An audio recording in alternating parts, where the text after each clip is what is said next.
things in India, and otherwise, I mean, it can only be something we think about. And so it's really delightful to see so many young people, one third of the crowd here, at least considering it. I mean, and at this age, if you consider it, in the IITs and certainly at IIT Madras, you have an amazing opportunity to make that a reality. We would show you all of those details, but that's a great place to start. Our director, Professor Kamakoti, keeps saying this, that when you graduate from an IIT, and that's what you're going to do, you're going to graduate from an IIT in just a matter of 4 years from now. When you graduate from an IIT, you should actively seek to be an employer, not an employee. So this is something that he passionately believes in, and I think that's a very appropriate, sentiment to have. I mean, if you're going to be the best person this nation produces, and you simply go for a paycheck, if you just go there and work in somebody's office and listen to somebody else's directions, simply perform an activity and just get paid for it, it's not that it is wrong. I mean, you can do it, but you're capable of much more. You're capable of a much higher level of intellectual input, societal impact, than simply being a person who goes, works, maybe does a good job. I mean, people who work, of course, there's a lot of challenge there, and a lot of hard work behind all of those activities that make our life possible. But your capability to make a societal impact is some whole other level, and you have to harness it. You have to deploy it in your lifetime.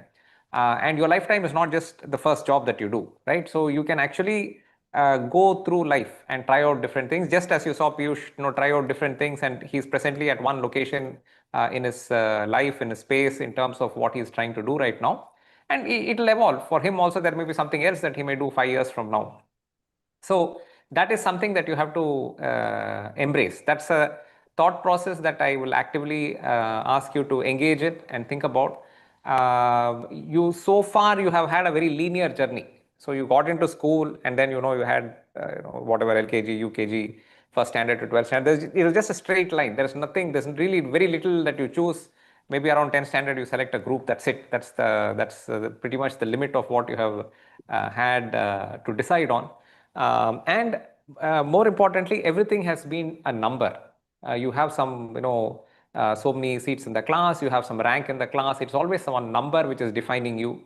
Even now, you have a rank, and you're going to use that rank to apply to the various IITs, different courses. And on the strength of that rank, they're going to give you a seat, the best seat that they can possibly give you from the choices that you're making, right?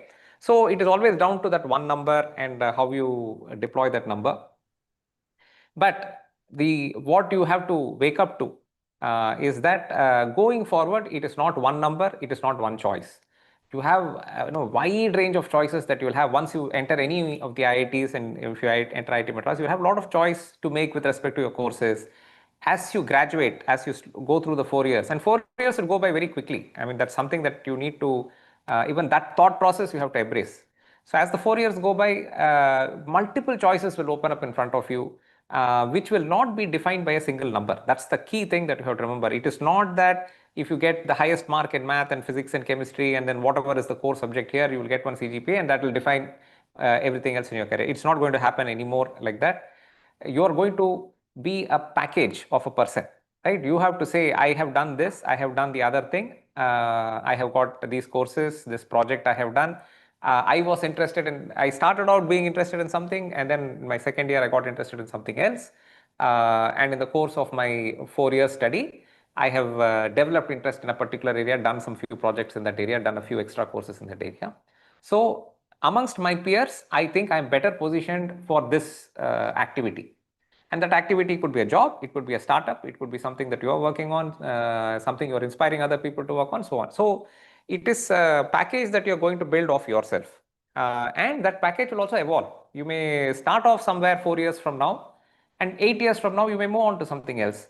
And usually what will happen going forward from here is, whatever you do for a few years impacts what you can do to some degree in the next few years.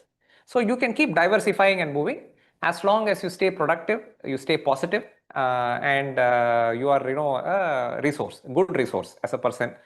You will always be respected. You will always get good opportunities if you keep those kinds of spirits going. If you come to an IIT or any good institution and say, that's it, I'm done, I got my JEE rank, I'm now essentially I'm retiring at the age of 17, then that's not going to be particularly productive for you. It is not the way life works. This is one phase you have come through. You have a lot of activities ahead, many opportunities to do great positive stuff. You have to just take the same attitude. You can approach it in a very different way. You don't have to approach it exactly the same way that you have done so far, but you will have those opportunities and you have to build on those opportunities. I think the slides are up. Amrit, you're ready now? Yes, Professor, we Yeah, are so ready. maybe I'll hand it over to Amrit. I will discuss again after they have done some presentation. Please go ahead. Right. Okay, as Professor said, what to expect from IIT Madras is an explosion of experiences and friendships, and just a whole world of new experiences opening up to you. And this is what we expect. That you being a unique student, you find out what works for you. You find out what lights that spark in you, and take that journey of self discovery on this campus. We call IIT Madras the best place to build, and we want everyone to identify it like that. And the reason is that you can build a lot of friendships, a lot of relationships, just a lot of things to build there. Like you can build your startups, you can build a research portfolio, and so on and so forth. So we'll head on to academics. Professor, this is where we sort of want the most from you. So, Professor, why don't you sort of explain to us what the general academic system is? Yeah, sure. So at IIT Madras, we have, of course, multiple branches that you can select from. You will see that list, a lot of courses and departments and various seats that are available for you to pick from. We have been evolving our curriculum, which is basically, when we say curriculum, we mean the package of courses that a student will take till they graduate. Right? That entire set, first semester you take this, second semester you take this, etc. That list that we make, that pathway that we make for the student till they graduate, that's called the curriculum. And so that curriculum we have been working on, and it has been evolving. We did a large scale curriculum revision in 2024. So you would be the third batch actually joining in this new curriculum. A lot of interesting features we have brought into our curriculum to help you express yourself. We firmly believe that you will be, even though you will get a degree from here, from IIT Madras, let us say you get a BTech in chemical engineering or BTech in metallurgical engineering or BTech in computer science. Uh, you will get this degree, and maybe another, I mean, like say 30, 40 students in your class, you will all get the same degree. 30, 40 students in say computer science will all get this BTech in computer science. But our curriculum gives tremendous amount of flexibility and room that you can finish your degree in a manner where your personality is expressed in your grade card. So in your final transcript, we have actually for example, one of the things that we have in our curriculum is that 40% of the courses are electives. Now, some of these are Professor, electives. there Yeah. is a table on the screen. Could you explain to us what that table is? Yeah, sure. Yes, let me get to this table, and then maybe through that we can help indicate the some of these details. Yeah, this is the So 40% thing that you're talking about. So, yeah. So you can see here, let us take aerospace engineering, for example. In fact, this table as a whole, if you go to the right extreme, you see a number around 400. You see a number close to around 400, this right column, right extreme. So this is the total number of credits that you will earn through your BTech program. And credit is simply an indication of how much time and effort you put into a particular activity. So usually our courses, for example, a typical course, let us say you do mathematics 1. Mathematics 1 will be one of the first courses you will have here. So you take mathematics 1. It may be what we call a 9 credit course, which usually means you have to do 3 hours of work. That means 3 classes in a week in mathematics will be there during every week. And you're also expected to do 6 hours of work outside the class. I mean, looking up some problem sheets, solving some problem sheets, maybe reading something in the library or on the internet, whatever. So when we say 9 credits, it means 9 hours worth of work that you're putting into a particular activity. So like this, every course will have some number of credits, which represents the amount of activity. So a more elaborate course may be a 12 credit course, a shorter course may be a 6 credit course, and so on. Okay, so this is how the credit system works. And you keep, as you clear courses, these credits add to you. So you keep saying, I finished 5 courses, different credits, amounting to 35 credits. So that means 35 credits is now, you have earned 35 credits, your transcript will show 35 credits. So usually we are averaging about 50 credits per semester is what you have to do. You can do up to 66 comfortably. We have scheduled up to 66 very comfortably in a week that you can do in a semester. So 66 hours of work per week. But you are actually required to take only roughly about 50 per semester. So there's plenty of room there for you to do something extra. And so you will add up when at the end of 4 years, you'll have about 400 credits. So that's your right extreme column that you see there, which is the 400 credits, roughly the same for all the departments that you see. The left extreme is the abbreviated form of each of the departments. So you have aerospace engineering, bioengineering, chemical, then you have civil, then you have artificial intelligence and DA, and then data analytics, then computer science, electrical engineering, mechanical engineering, metallurgy, and engineering physics. So this we have more also, but this is the list that you're seeing here, right? So these are all the departments, and you can see right extreme the total number of credits. Now that total credits we have now distributed across different activities that you can do when you are in campus. So we have some number of courses which we classify as engineering courses. Okay, so basic, there'll be an electrical engineering course that regardless of whether you are an electrical engineer or not, you will take one electrical engineering course. So like this, there are courses which are considered as engineering courses. We require you to take, for example, I'll just stick to aerospace so that we can follow one line on that sheet. So aerospace engineers are supposed to take about 44 credits of engineering courses, classified as engineering courses. So that 44 credits is about 5 courses, 5 9-credit courses. Across the 8 semesters that you will have here, 5 courses will be from engineering.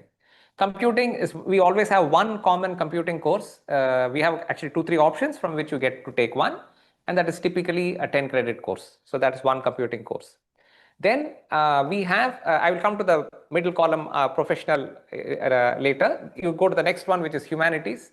All our students are required to take 3 humanities courses. Actually, I won't say 3, they are required to take 27. Since most of the courses happen to be 9, it is most likely 3 courses. You are allowed to take 27 credits of humanities. You are required to take 27 credits of humanities, which could be anything. You could take an economics course. You could take something on political science, something on Indian constitutions. You can learn a language. You could learn German, French, different languages. You could learn those all would fall under humanities courses. Then we have a set of courses which are called science courses. So your physics, your chemistry, your math courses will typically fall under the science courses. And so that will about, we have scheduled about 70 credits in aerospace. It's scheduled to have 70 credits. We have some courses called GN courses, general courses, which is to build your personality in different ways. And there are like 2 courses that you're required to take there. We have one management course for all students. Actually, it's a course in entrepreneurship. Several of you, 1/3 of you wanted entrepreneurship. So we have an introductory course on entrepreneurship in your second year, for example, so that you can do some, you'll get some basic idea of what entrepreneurship is, because otherwise it's a very vague thing. You get, you're a technical person, you will be, let us say you're making some, I don't know, some new steering wheel or something for your car or some such thing, a new electric vehicle you're working on. You need to appreciate that whole business perspective. I mean, it's one thing to put a battery and put some motors and put some chassis and put it together and make it run. And then based on the load, you put appropriate power for the different motors and so on. But it's another thing to make a product out of it and actually put it out. See, today you can see a very high competition between the various companies that are putting out electric vehicles. See, if you look even 5 years ago, it looked like Tesla was unbeatable, right? So everybody said that's it. And then you have all these other brands that have come up. In this particular case, it happens to be a lot of Chinese brands that have come up, which are extremely competitive with Tesla. In fact, Tesla is finding it hard to compete. So now what is the key there?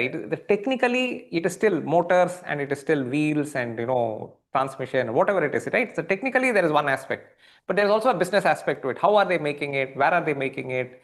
How are they putting it together? How do they get it to be of equal quality but lower cost? Or something like this, right? So it's a much more complex story when you say, I'm trying to put a product out. And so you need to have some exposure to it. I mean, are you going to buy everything? Are you going to, take a loan for it? And, where are you going to set up this manufacturing plants? Where are you going to set up your sales distribution, etc.? So there's a bigger story there. And so we have entrepreneurship courses for it. So that comes under the management. Then in the middle, I told you there is this professional set of courses, or the core courses as they're called, core plus elective. So there are about 172 credits of it there. That's the bulk out of your 200 credits, out of the 400 credits that you're doing. So 40% is professional course work that you are going to do. We also have, in that you have both core as well as elective. So for example, if you go one line below, you see 136 plus 36. That means 136 is specified by the department, saying you must take these specific courses totaling up to 136 credits. So that may be about 15 courses, 15, 16 courses. They are specifying, saying this particular course you have to take. For you to be a chemical engineer, you need to have these 14 courses of information, right? Then they also give you another 5 or 6 courses, or maybe they will give you a dozen courses from which you take maybe five such courses, which are in the electives. But they are still electives associated with chemical engineering or electives associated with aerospace engineering. Okay, so they are called professional electives. They are electives in that area. But there's a large basket. For example, in material science, we do a lot of work on analysis of materials. So you could do what is called materials characterization. You can look at material atom by atom, right? So, and there are people who specialize in that. They can look atom by atom and tell you which atom is sitting where. The technology has reached that level, and our understanding of materials has reached that level. So you can go atom by atom and study. So you can specialize in materials characterization. There'll be a bunch of courses. So you take all your 4 or 5 courses in materials characterization. Alternately, today you have, a lot of this 3D printing is going on, right? Many of you, for projects, you get 3D printing done. You can get, houses being built by 3D printing. So there is, it's called additive manufacturing. So that's another specialization. You can, do courses in additive manufacturing. So like this, in the professional area, you can select one specialization and do that. And that is what is there in the core plus elective in the professional category. Then you also have this unallotted credits, which is sitting just the second last column to your right. I'm looking up because my screen is a little bit up there. So periodically I might look up. You see about 50 to 60 credits there. So these are courses which you can do anything you wish, right? So let us say you're really interested in economics. So this is about maybe 6 or 7 courses. You can do anything you wish. That 6 or 7 courses is, you can do all economics. You can do all foreign languages. You can do all computing courses. You can do all management courses, whatever. See, so between the professional electives, like I said, additive manufacturing or materials characterization or some such thing, and these unallotted courses where you can do all economics, or you can do foreign studies, or you can do management or computing, right? So between these two sets of electives, you have about 40%, that's electives. And really your personality is there. You have to express your personality there, your interests there, and so on. So when you go to a job interview, or you just go for even higher studies, you can tell, I'm a civil engineer, but this is my emphasis, the management side of civil engineering. And also I'm ready to handle foreign assignments. I've learned a lot of foreign languages, etc. So that's a package you present of yourself, which will be different from what your friend presents. Your friends may have something else that they are interested in, and that is what they would have prepared themselves for, and they will present it. In fact, it's even more than that. See, when 4 years from now, when you're looking at various career options, just the way like today you're sitting there and wondering, which department should I take, which IIT should I join? You have a lot of questions in your mind. 4 years from now, again, you'll have all such questions. You will say, should I join, finance company? Should I join a construction company? Should I join an electric vehicles company, etc. Right? So you may have all those questions. So by the same token, you may even attend interviews with all these different organizations. So that's exactly where I wanted to highlight this idea that you will no longer be defined by a number. You have to show up at this organization's interview and say, look, I have done all these finance courses in my unallotted credits. And so you highlight that aspect of your transcript when you sit for the financial company's interview. When you sit for an electrical vehicles company's interview, you talk about whatever you learned in electrical engineering, whatever you learned about product design, whatever you learned about entrepreneurship. Those are the items that you will highlight when you sit in an interview for some company that's making electric vehicles. or it's in your core area, right? Core area could be whatever, catalysis or something that you have done a bunch of courses in chemical engineering, catalysis and so on. You represent that in that core company. So some Johnson Matthey, some catalyst company is there. You sit in their interview, that is what you highlight. So you have the same transcript, it's the same document that you have in front of you. But depending on the audience, depending on what you're trying to accomplish, you will highlight different aspects of it. In our curriculum at IIT Madras, we give you all the freedom to develop these, like at least three different, what I pointed out three, but you could be more also. Three distinct parts of your resume can be built up quite strongly, fully at your design, and then presented suitably when you move forward to your higher studies or career or wherever you wish to go, right? Even if you want to join public service, if you have a cross section of things that you have done, you can present yourself more confidently for public service assignments. It will help you. Yeah, then at the end of the day, you want to be a productive person. You want to be somebody who's confident with what they do, and people around you should be able to depend on you for all the talent that you have, and so on. So all of this comes together there. So this is what we mean by our curriculum. So that's in summary what I wanted to say about the curriculum. Piyush, you wanted to show something or want me to proceed with something else? Yes, I'll quickly share this video from Ram Kamal, who was an academic affairs secretary a couple of years back. He Yes. talks about the general system of academics at IIT. In JEE, there is this one stigma, that's that you don't choose your department chooses you. All coursework that we have over here, all the programs, all of these have a 40% minimum elective requirement. 40% they can literally take anything that they want in the institute and explore. So that is the first step in liberating the students when they come to IIT Madras. Do you want to specialize more within your home department, or do you want to explore something else in some other territory? So that is one other concept of minors that we have. You have fields such as AI and ML.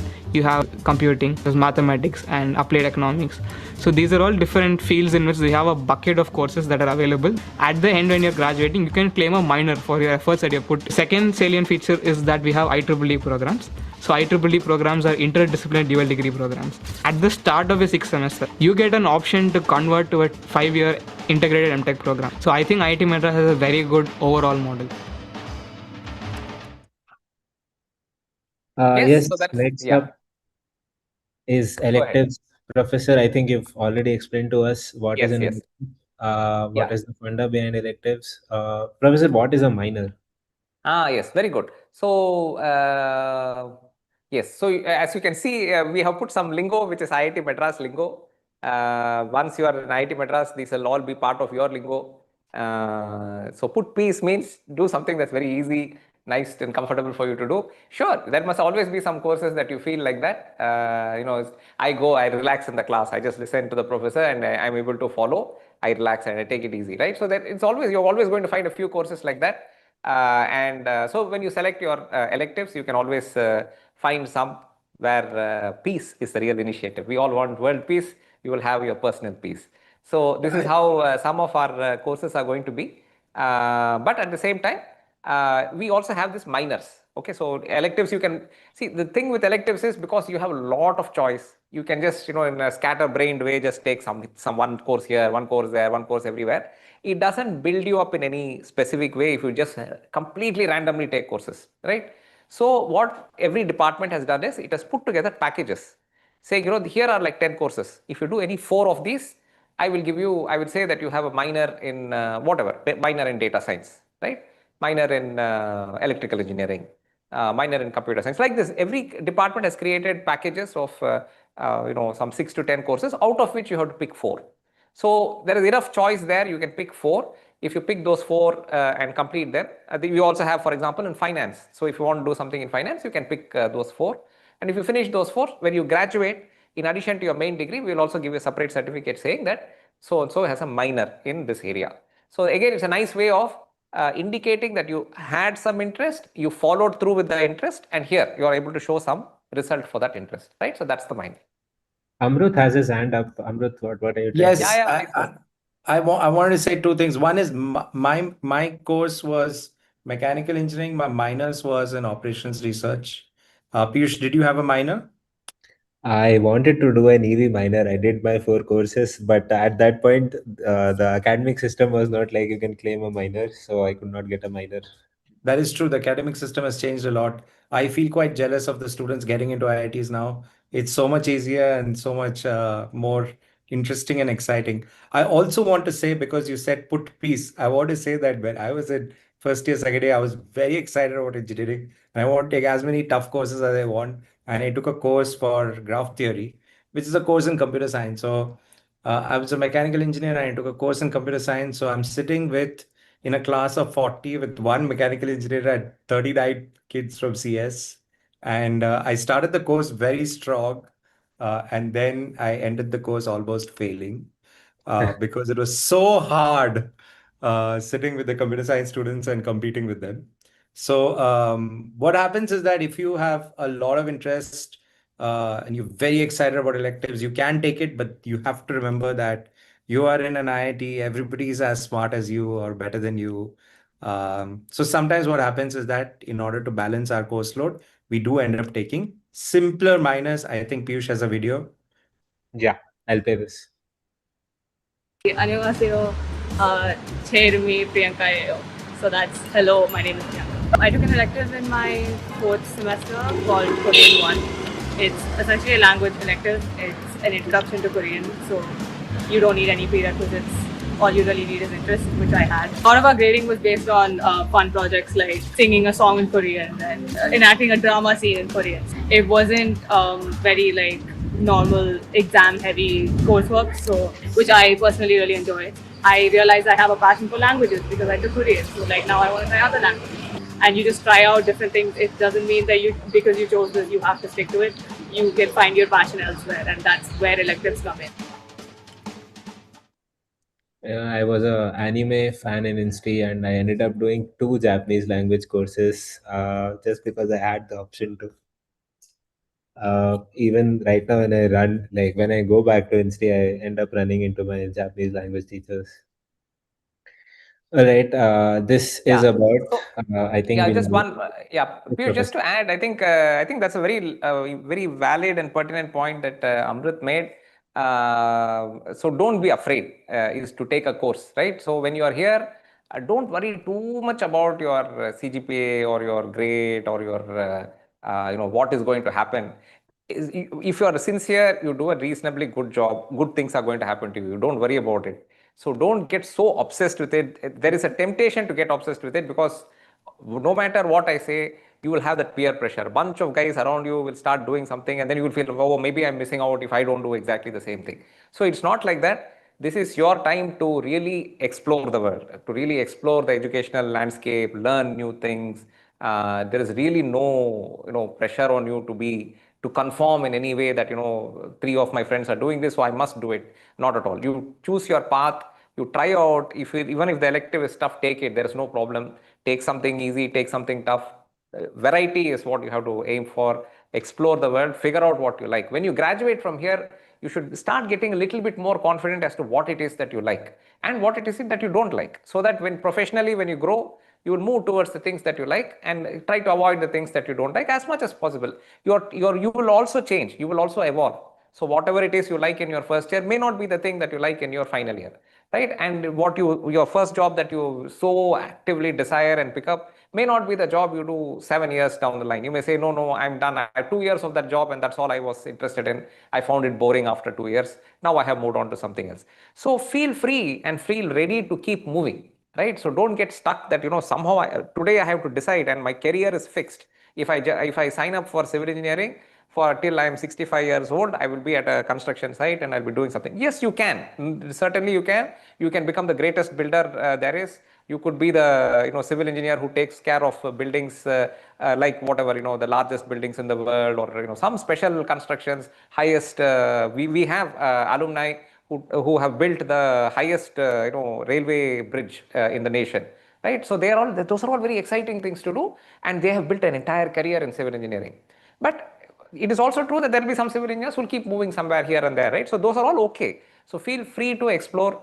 Only thing is stay sincere, stay productive. That's really all it is. That's basically it. So like Amritash, don't worry about taking tough courses. Take it. Have the fun. See, he has a thrill to tell you this, right? So today he's a graduate. He's running a company on his own.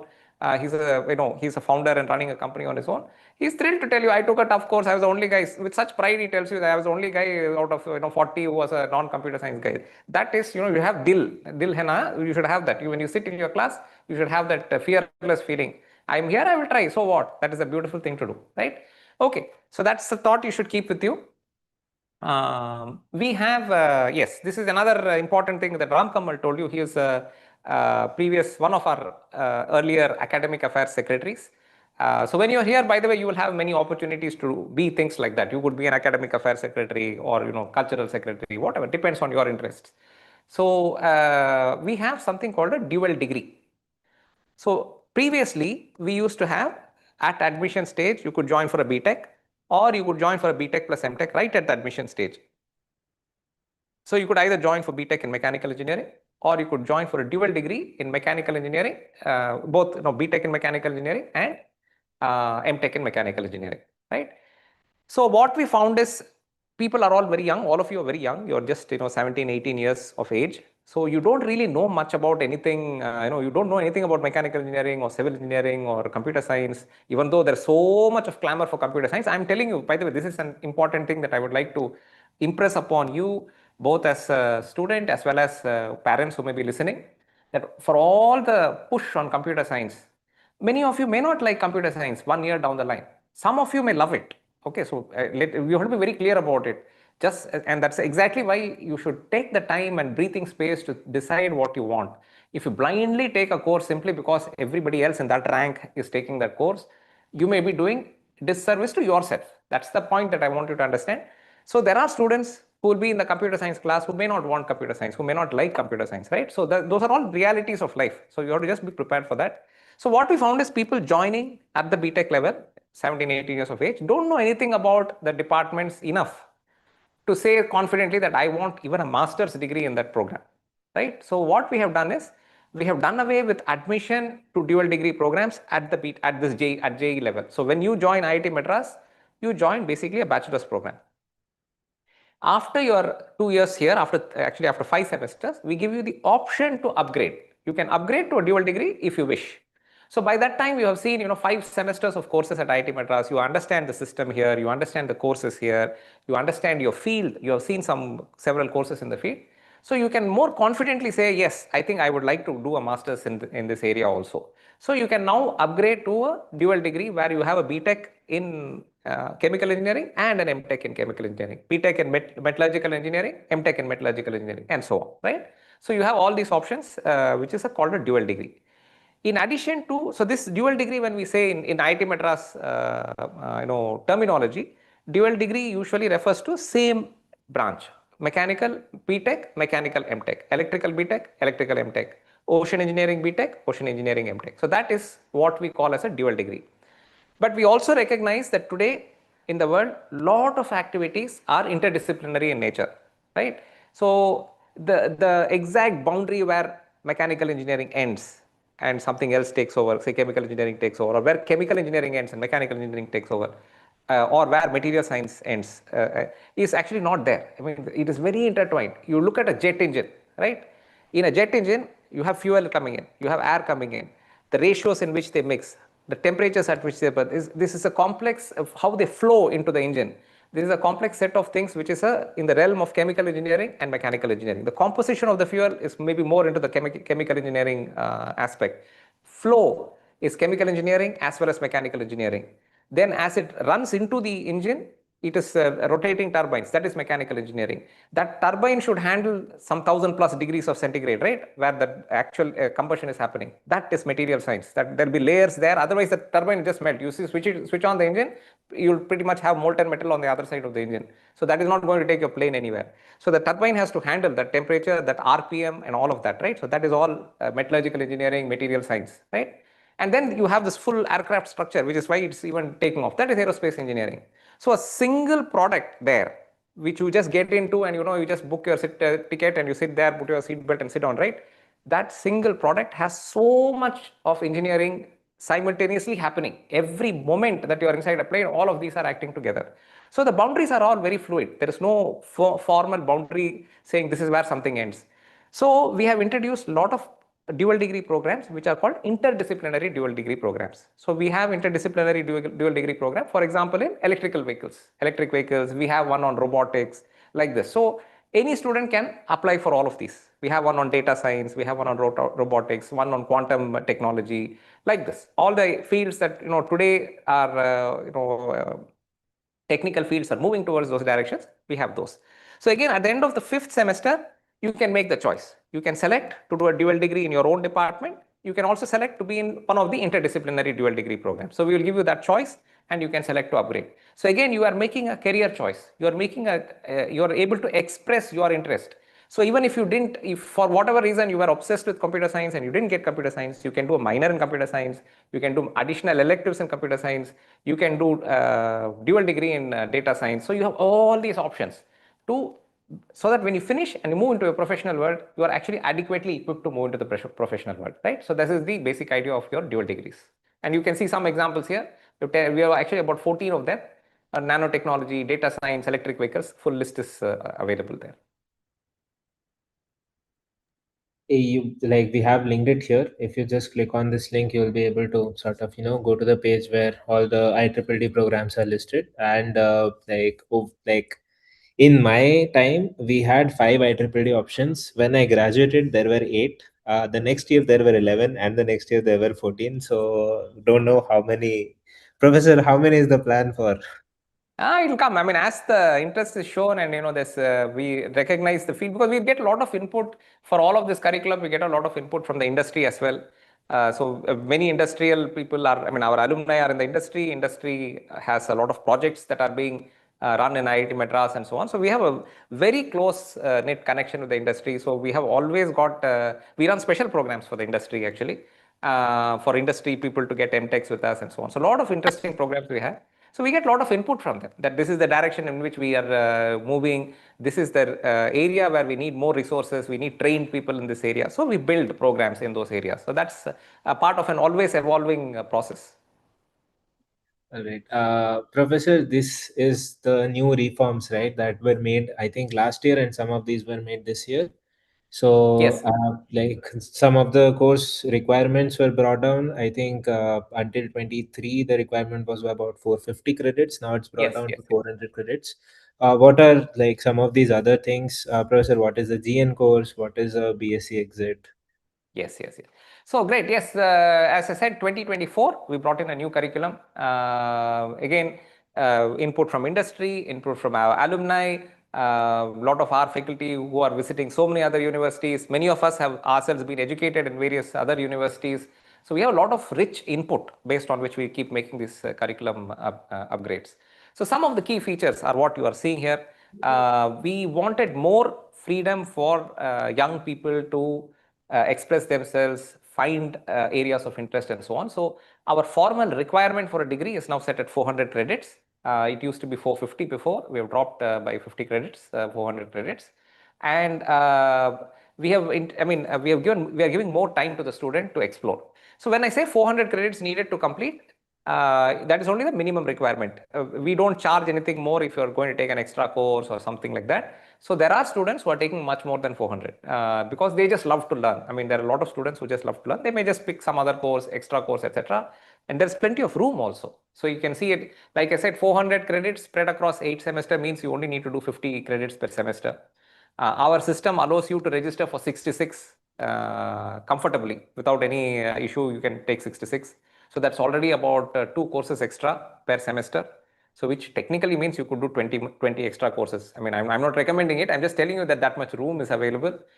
We also allow students who are performing well, who have good CGPA, to take even up to 75 credits in a semester. So you show what you're capable of, we give you more freedom. This is the basic philosophy that we run with. But even the basic package has a lot of freedom. I can see, like I told you, have 2 extra courses you can easily do per semester if you wish. There's nothing, we don't compel you at all to do it. We have actually redesigned. See, one of the things that our students love to do is to go for a summer internship. Usually, I mean, students try out various things. Usually at the end of the first year, I would suggest you just enjoy your vacation, but it is your choice. You could always do some project and so on at the end of your first year. because you've also just done your basic courses. You have not yet learned enough about your own discipline at the end of the first year. So usually at the end of the second year, you've done some number of courses in your core area. And you've also done some number of electives.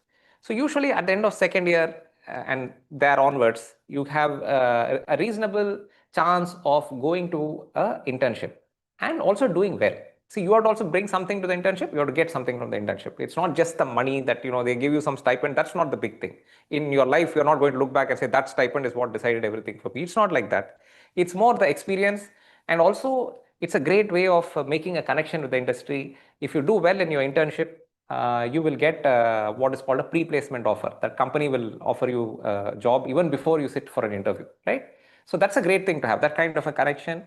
So we wanted that to grow in some nice way. So previously in our older curricula, we used to have students could go for internship only during summer. That you go only for 2 months. 2 months is actually a very short time. By the time you go and settle into a new city where this internship is, and then you start working, already 1 week is gone, and then you have to wind up at some point. So what we have done is we have now rearranged our courses such that the 6th semester only has electives. And you can easily, like I said, since you can take 2 extra courses every semester, you can easily take those electives. You can reschedule those electives so that they happen in your previous semesters or in your later semesters, such that your 6th semester becomes completely free. You don't have to do any course in your 6th semester. You can go for a almost 8-month long internship. So our 5th semester will end around mid-November. Okay, so from mid-November till mid-July. Mid-July next year is when the regular semester will open again. So you have a long stretch, some 7-8 months stretch that you can go for an internship. That's amazing. You can go for 1-2 internships, one in the industry, one in a university, and so on.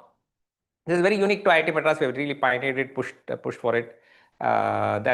You will find this amazing way to make a deep connection to an industry. Because see, when you go for an interview, it's not just about them checking you out. You also need to know about that place, right? It's not a one-way street. They have to learn whether you fit well into the organization. You have to also go and see, is it a very high-pressure job? You may have some idea as to what they may do, but when you actually go there, maybe they're doing something else. And maybe you're not interested in what they do or not interested in the way they go about doing things. So it is a good way to check it out. To go for 6 months, you get a very good feel for it. So we have the 6-month internship available for you.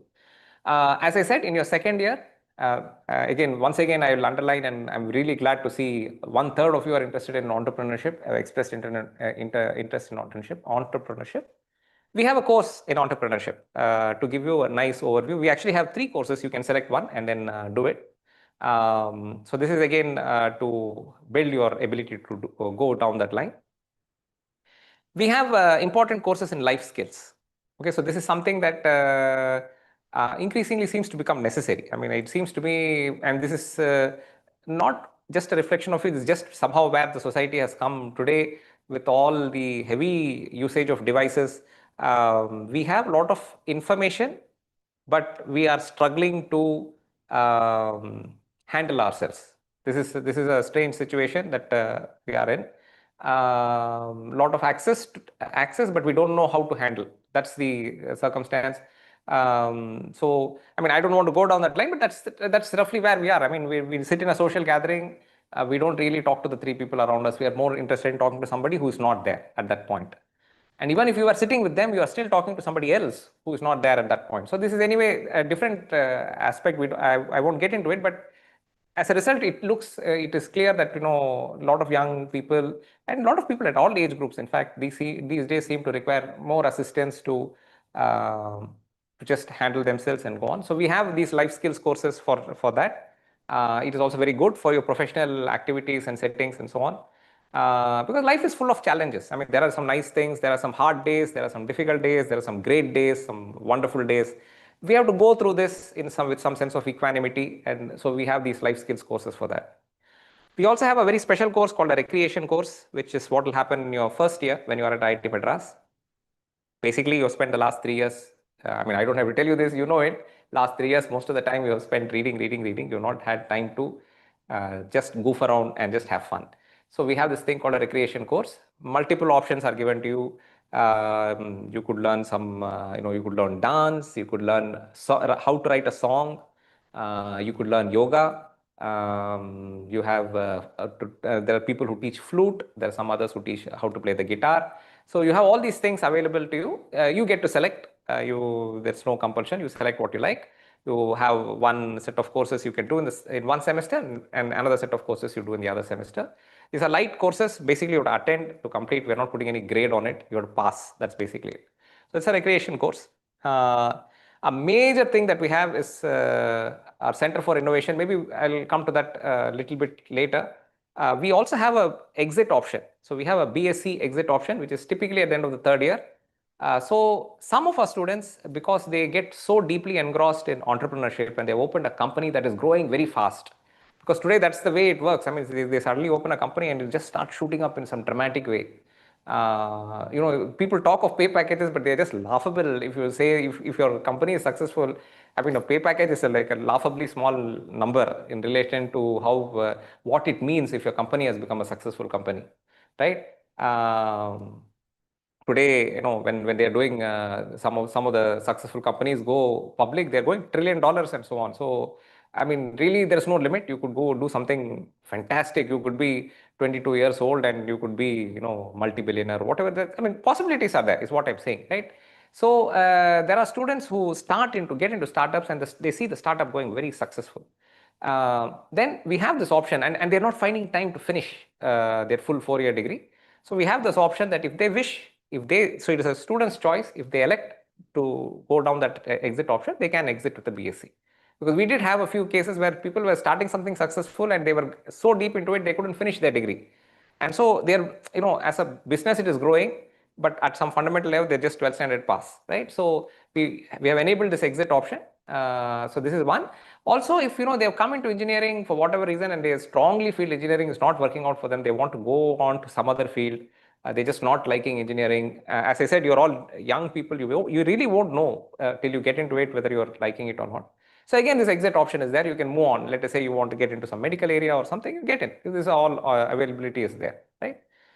We also have GN courses. Again, it has got a lot to do with how you relate to society, how you function in a social setting, your ability to stay at peace with yourself while still attending to pressure of workplace and so on. So those are called general courses that we have available.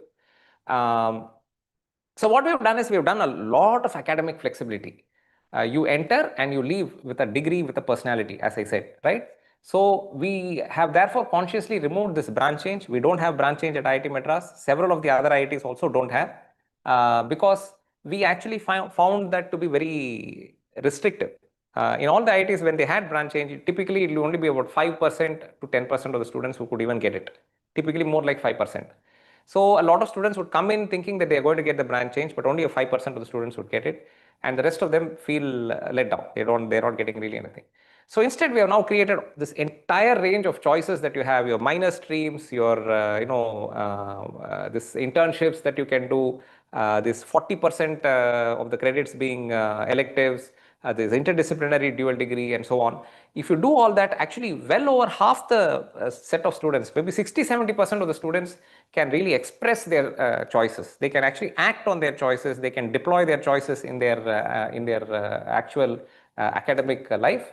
And so there is really no branch change needed. Your branch is whatever you make it out to be, right? So you can keep doing all kinds of stuff by the time you graduate.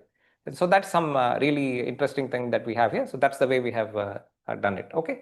So these are it. I think Center for Innovation, maybe there's something else that you're going to show. Yes, Professor. We'll take up that later on. Yeah. All right. Last thing is just a little bit of bragging from us. Why has IIT Madras been number one in NIRF for so many years?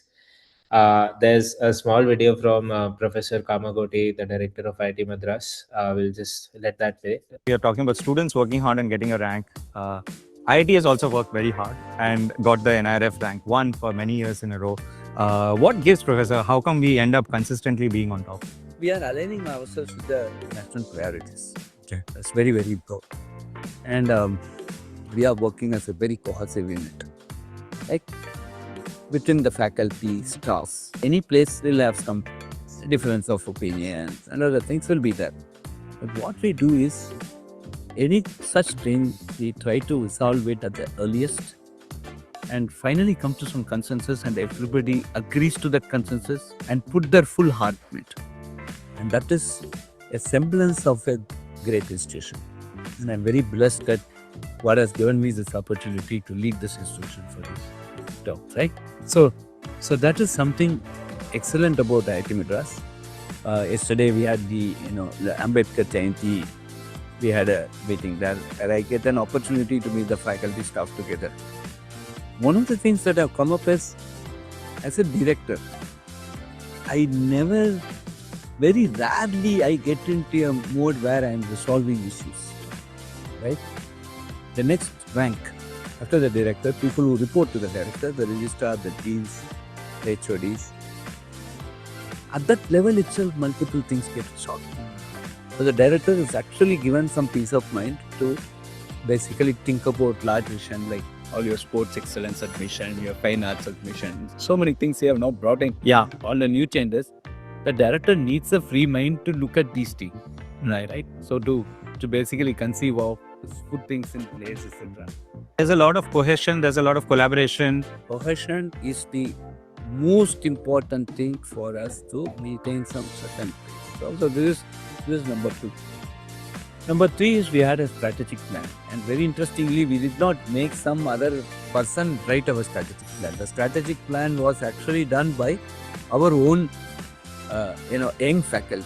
Young faculty in the sense, we take faculty in the age group of 40 to 60 to write the strategic plan, preferably less than or equal to 45, so that when the plan gets implemented, they have another 20 years for implementing it. And it is 2 years since we released the strategic plan, and we have been adhering to the strategy.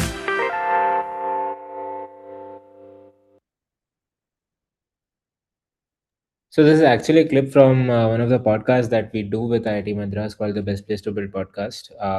You can search for it on YouTube. We'll get to it later. But we've also put together an analysis of the different parameters in NIRF. I have pasted the link in the chat for all of you. But it's askitm.com/NIRF data. You could also just go to the website and click on Explore Data. You'll find this link. Now we are opening up the forum for question and answers for some time. There's actually one more thing before that. A lot of you, I mean, including me, we've gone through this confusion about which branch, which degree with IIT, which IIT. So why don't you just scan this QR code? We've written a very long article about this. We've also built a new tool for you to explore your cutoff ranks and see, what are some of the options that are the most feasible and the easiest for you to get at your rank position. Along with, I mean, yeah, please sort of go to this article, have a look. Piyush, can Yes. you share that JOSA cutoff? Uh, can Yeah, you I'll link? share my screen and open that page. Yeah, I saw a question and I want to answer that. See, one of the things that you take my rank, okay? My rank was 1080, and of course it's like 2003. So 1080 in 2003 is probably 5,000 now or 4,000 now. But if you could just click maybe just pick the IIT Madras ones. All right. I don't want to talk about the other IITs. I'll So if you just go to a specific IIT and just pick IIT Madras, yeah. So yeah, you can pick mechanical. So some of you ask, will the ranks change? Will it remain same? It's a good question. This one has only data from last year. So if you can go to mechanical, what we've done is we've shown you the trend of the closing rank and opening rank over the years, and you can see how it's changing. This data is only for the question, how are the department ranks changing over the years? So we have given this information. I'm not saying it'll be exactly the same, but maybe you can extrapolate it. It's available this is publicly available data. So it's not a uniquely IIT Madras data. This data is available on JOSA. We've just taken it and shown it like this so that you can make that call. Having said that, Professor has said it. We have written it on this page. Please don't choose your department only based on your rank. There are a lot of other choices a lot of other things come into that choice. Okay. Sorry for the interruption, Piyush. Please go ahead. Yeah, I just want to add to that. This predictor will sort of help you get an idea about what to expect and sort of align your preferences when you're putting down your JOSA counseling. Moving on. Yeah, let's have some questions. We can Piyush, can take I up just maybe. interject and say a few small things on NIRF rank? Absolutely, yes, Professor. Yeah, yeah. So I just wanted to share that, as was pointed out, IIT Madras has held the first rank 10 years in a row in the engineering category and 7 years overall category. This is not a small accomplishment. I mean, all the IITs work very hard. They do very well. I mean, even though we are number one, I would still say all the other IITs are very close in all of these. Certainly, all the older IITs, by virtue of their experience, are very close in these points and so on. And basically, but this ranking comes taking into account various factors. It includes so much as you are looking at the world from an undergrad. I'm just joining BTech program, BTech, and JEE is the thing that you look at. Any IIT you take does a wide range of things, right? We teach courses. We have all these BTech program, MTech program, MBA program, MA, MSc. All these programs are there. We also do a lot of research. We help government organizations. Maybe we help ISRO. We help Department of Defense. All of these various organizations are assisted by us. Companies interact with us. So major, companies reach out to us for various things. So in fact, there's a very interesting point that I wanted to make, which would be very valuable for you to know when you make all these department decisions. I'm sure maybe they will show you something about it. Generally, if you go by all this ranking, most places, I think civil engineering comes relatively low, right? Most of you are not putting it left to yourself. You don't put it very high in your selection choice. Similarly, ocean engineering or naval architecture, whatever you want to call it, is almost, it's like your last choice or something like that, right? But the reality is, these are the two departments that are the most successful and richest departments in campus, right? When I say richest departments, so many companies come and give projects to these departments. A huge number of companies give massive projects to these departments because they are so valuable. It is just our narrow-mindedness that makes us think that this is something low. It is not low. It is they make more money in projects and so on than any of the other departments. Ocean engineering is amazing. I mean, the kinds of stuff they do because they're so unique. There are not that many. Computer science, if you take, right? I mean, I have nothing against any field. I'm just telling you for a sense of perspective. You can go to any private college, to any top-end college, top IIT, to a completely new private college. Everybody is doing computer science, right? And millions of computer science people being generated around the world. If you take more core areas like the ocean engineering and so on, you'll find very few institutes which offer such courses. And so they are highly valuable.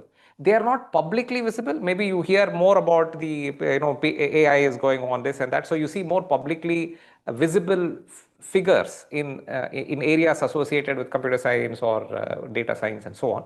And they are doing valuable job. There's no doubt about it. But you see them. You don't see an ocean engineering person that publicly visible, right? That's probably why you think, oh, it is some obscure thing. Why would I ever want to do it? But they are incredibly successful, not just incredibly successful. I'll underline that again. They are the two most successful departments in our campus with respect to the kinds of projects they get, the kind of industry demand is there for their activity and so on. It is just by an unbelievable margin they are ahead, and it is really laughable that in some other perspective they are considered to be low. They are just by no means low. They are the best. They are the best that is available there, and so that is why you need to be more informed about your decision making and less stuck up with this opening rank and closing rank of last year. I mean, I will tell you for a fact that we may not be able to escape it because that is how many people are doing it. They are not applying their thought at all. Most people are just blindly following whatever happened last year and just trying to do the same thing here. They almost feel a sense of pressure that, last year, this is what happened, I must conform to it. But reality is not that. That's at least I want you to understand that clearly, that the reality is not that. Reality is a world that is very different from what the opening rank and closing rank is going to tell you. At least you should be aware of it when you go with your decisions. Okay. Yeah, that's all I wanted to share on that. All right. Thank you so much, Professor. We'll take some questions. Professor, there's this one question that, because we were talking about NIRF, makes sense to ask. The question is, how is IIT Madras differentiated from IIT Bombay and IIT Delhi? Is it the startup ecosystem or build ecosystem stronger?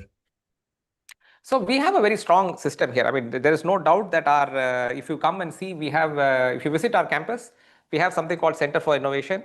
And we have a very organized process by which a young student can start some project, have fun doing some project just for the fun of it. Because when you do initially, you don't immediately think I'm going to have a company in this, right? So you try some project. There are already several projects which are running here. Even just yesterday or day before yesterday, I had to walk past the Center for Innovation, and a bunch of students were packing. They were sitting there late in the night packing their car. They have made a solar car which they are taking it for a solar race, right? So I think last semester they were the only team from India represented in a international car race in Australia. They went from one end of Australia to another. Bunch of cars from various parts of the world had come there, all solar powered, racing from one end to the other end of Australia. And so this is a team of students like you. I mean, your immediate seniors, a few years your seniors, sitting here making the car, packing it up together. They are sitting there packing it in the crate, hammering things and pushing things into place. Amazing, good, fun, activity. So their personal hand, personal care, they are packing their thing, sending it out. So that's the project level. So all the kids are doing so many projects. Some become big, some become, because there are some contests in those areas and so on, they become very big. Then we also have some, we allow them to do some pre-incubation and incubation in that C5 area, where they're giving some marginal amount of money to try their hand freely for some time. Maybe they build something better. Then we give them a mentor. We give them, okay, you have a mentor, an alumnus who is mentoring you, or some industrial person industry person who's mentoring you to build it, to grow it to some other level. If you have reached these three stages, where at each stage there is some, cross-check of what it is that you accomplished, because there will be many teams they would have given this. Some would have really done something very nice and succeeded in pushing it to a next level and so on. Then they keep giving to the next level and so on. So this is three levels. You did some project, you did some pre-incubation, incubation, and so on. If you gone past this point, we have a neighboring, now it is actually connected, a campus right next to our main campus, which is called our research park. So there we actually give space for a startup company. So there's like at a very nominal cost, you get some space and you get a bunch of facilities and you get some more mentorship and support and so on. You can actually start your company while you're at IIT Madras. So we have a very strong ecosystem for this. So that is one thing that certainly distinguishes us from many of the other IITs. Like I said, we were the only team in that competition out there. Every IIT has something going on. It is because they all also compete at various places. We have done well. This is something that we are very happy about. And also all the flexibility that we have brought into this curriculum is again something that we are very happy about. In many ways, we lead the country in many of these things. I will also tell you two more initiatives which you might have already heard of, because I think you would have received communications in that regard. It relates to our curriculum. It also relates to why we are ahead in some ways.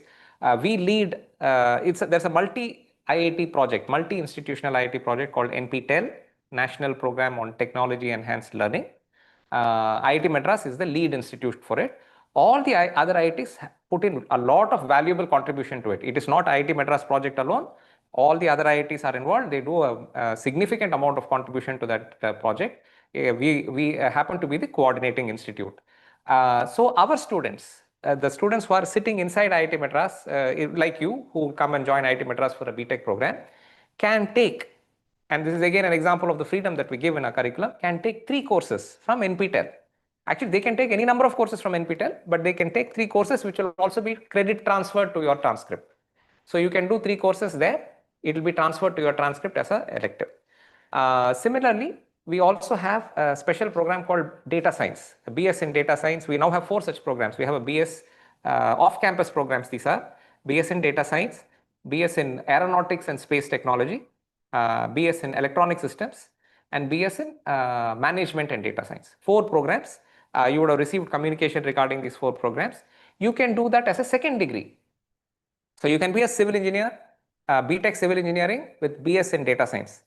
Today we are in a world where a pure civil engineer will have some value, a pure data scientist will have some value, but a civil engineer who knows data science or an aerospace engineer who knows data science will be invaluable. So that combination you can do. We have even from our immediate past convocation, I know a metallurgy student who also had who managed his academics so that when he finished, he had a 4-year BTech degree in metallurgical and materials engineering. He also had a 4-year BS data science degree on the same day. He had both when he graduated, and he went for higher studies. I think he's joined Cornell or someplace. He's joined on the strength of this combination.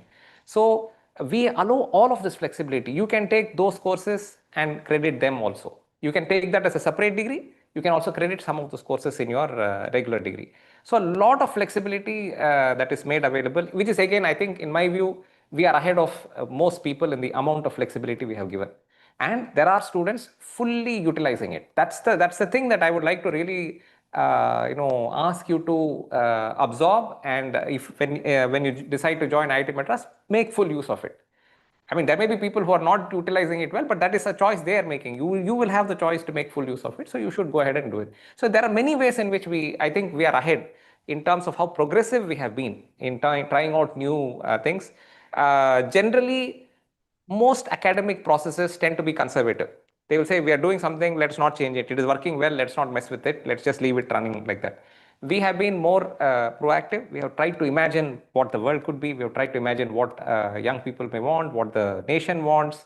We've been very conscious of what the nation wants. We have also been very ready to lead. We have many of these initiatives, this NPTEL initiative that we have, this BS program initiative we are the first in the world to do it. Okay, so normally, and we're really delighted. I'm so thrilled to share that with you. Normally, we say, some Western country has done something, and then maybe we are now building to catch up. Have we caught up 20% with what they do? Have we caught up 50% with what they do? This is how we tend to think of a number of things. Number of things in the world you see, you'll find that narrative seems to be there. That is no longer the case. India leads in many cases these days. These programs are examples of such leadership. We are doing something in the NPTEL program. Nothing in the world is even close to it. We have courses. As a program, we have 1 billion views. Can you imagine? It is just pure technical content, high-end technical content. 1 billion views. It's almost like 1 in 8 people in the world have seen it, right? Of course, a view is not. Doesn't mean it is a unique view, but I'm just giving you an idea of the numbers. It is not an entertainment. It's not like some dance program that is going on there, but we have 1 billion views. We have these BS programs, which again, nobody else offers something like this anywhere in the world. We have international students taking those programs.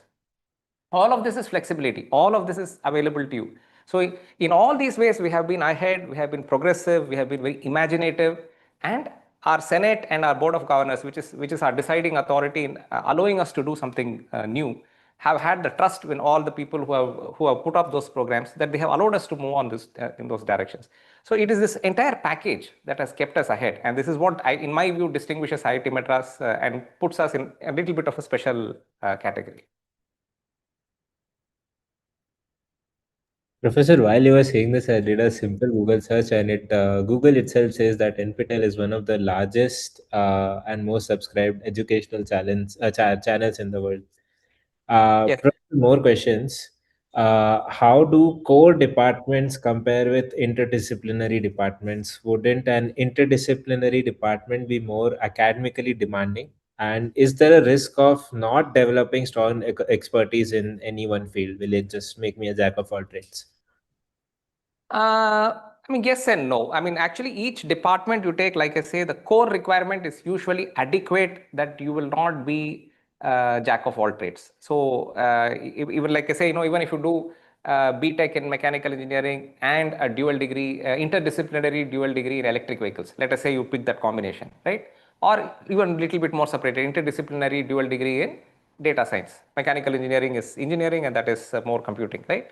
So in mechanical engineering, there are sufficient core courses and an elective basket, which is the professional elective, that when you finish those set of courses, maybe that might be about 20 courses, when you finish that, you will have a very strong foundation in mechanical engineering. You will not be a half-baked mechanical engineer. All the really core aspects of mechanical engineering at considerable depth and lot of mathematical rigor will be taught. And if you have learned that, if you have done well in those courses, and that is in your hands, right? You could be in a mechanical engineering class and not really focus on it, but you have the opportunity to focus on it. If you do well, you will have that background. You will never feel that I'm shaky. I don't know the stuff. I just fleetingly seen here and there. That's not what it is. So you will have that. Similarly, in that interdisciplinary dual degree in data science, they will have sufficient courses in that 1.5 years of coursework that you will have in that 1 to 2 years of coursework that you will have as part of the dual degree, that you will come out with sufficient confidence that you know the stuff. Of course, learning is like, an endless thing. In fact, if you go and see our NPTEL category, there are people who are doing hundreds of courses with NPTEL because they just have the sheer joy of learning. So you can continue to learn. You can continue to learn. I'm not going to tell you that once you finish learning your BTech in mechanical engineering, you're done. You don't have to ever learn anything in mechanical engineering. That's not going to be the case. If you chose to do masters in mechanical engineering, you do a PhD in mechanical engineering, you go on to work in the field of mechanical engineering, you'll always have many new things you will learn, you will specialize, you will go deep into some area and so on, right? So learning is endless. Really, you have to do whatever you want to do, but you will not, you will have a very strong foundation when you finish a particular thing here. It will be limited only by your application. It will not be limited in terms of the curriculum. The curriculum and what is presented to you and how it is delivered to you will be very solid.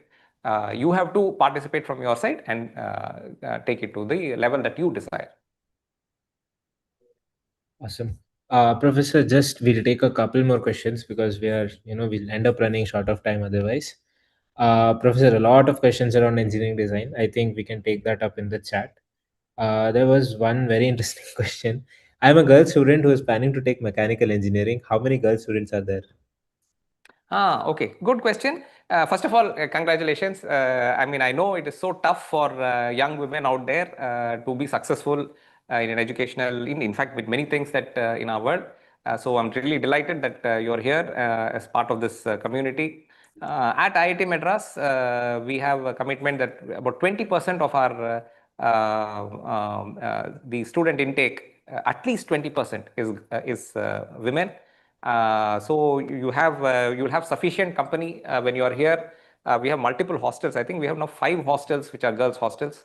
There was a time there were 10 boys hostels and there's only 1 girls hostel. It's now no longer the case. In fact, we are running out of space. And that's a good problem to have. We are running out of sufficient hostels for women and desperately scrambling to build more hostels to meet the requirement of all the young women who are joining our campus. Our campus is very vibrant, very diverse. You have a lot of women in campus. Many of our faculty are women, many of our staff are women, large number of our students are women. The number of girls in every given class varies. But if you see between the panel that is sitting here, I was a student here now 38 years ago. That seems like a very large number to think of. When I studied, there were only, we had a class, intake class of 250 and at IIT Madras, there were 8 girls. That's it. There were 8 girls in a class of 250. Today, that is nothing like that is the case. Today, we take in a class of about 1,000 students and 200 are girls, at least of that order, right? We have 200 plus women joining the campus. So the world has tremendously changed. Amritash and Piyush would have seen this happening over the years, and this is how it is. So you will not be alone. You will have sufficient company, and boys are not too bad also. So you will have sufficient company that way. All I wanted to say was that in my batch of mechanical engineers, I think the girls were better mechanical engineers than the boys. Yes.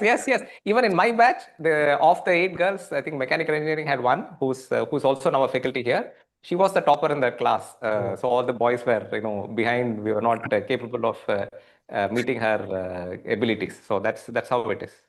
All right.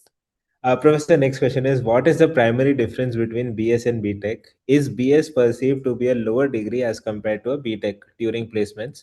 And are BS degrees having a different framework for electives, or is it similar or not? That's it. So, see this, I will put it this way. There are companies which become very specific in what they are looking for. So when you sit for placement, so these are all some variables that you have to keep in mind. And that is where I think, your internship is so valuable, because when you go for an internship, it breaks all these barriers. You go for an internship and then you do well. They take you regardless of what it is. When you go for a placement, sometimes the companies are very specific that they will only take civil engineer, they will only take computer science and engineering, they'll only take this. So in that case, they may be specific that they will take BTech, not take BS. But generally, that is not the case. I think generally you have to show, like I say, when you sit for your interview, you have to showcase what you are, and there will be sufficient number of companies which are open to that. Like I say, many companies come to IITs where they are looking for good analytical skills. So there are a lot of finance sector companies, for example, which come. They are looking for good analytical skills. They are actually not worried about which department you are studying in and what is your exact CGPA and so on. They are more looking for somebody who is very expressive, somebody who can have good communication skills and all of that. And in addition, they want good analytical skills, and they are quite confident that you have good analytical skills. So that is how I think it will play out. Based on your BS specialization, you may also have companies that seek that actively, right? So it is not always a negative that you have to think about. They may actually seek you specifically in preference to another degree, which is a BTech degree. So that's the way I would see it. I would also put it this way. See, this another one factor that I want you to consider with respect to placement or whatever happens in future.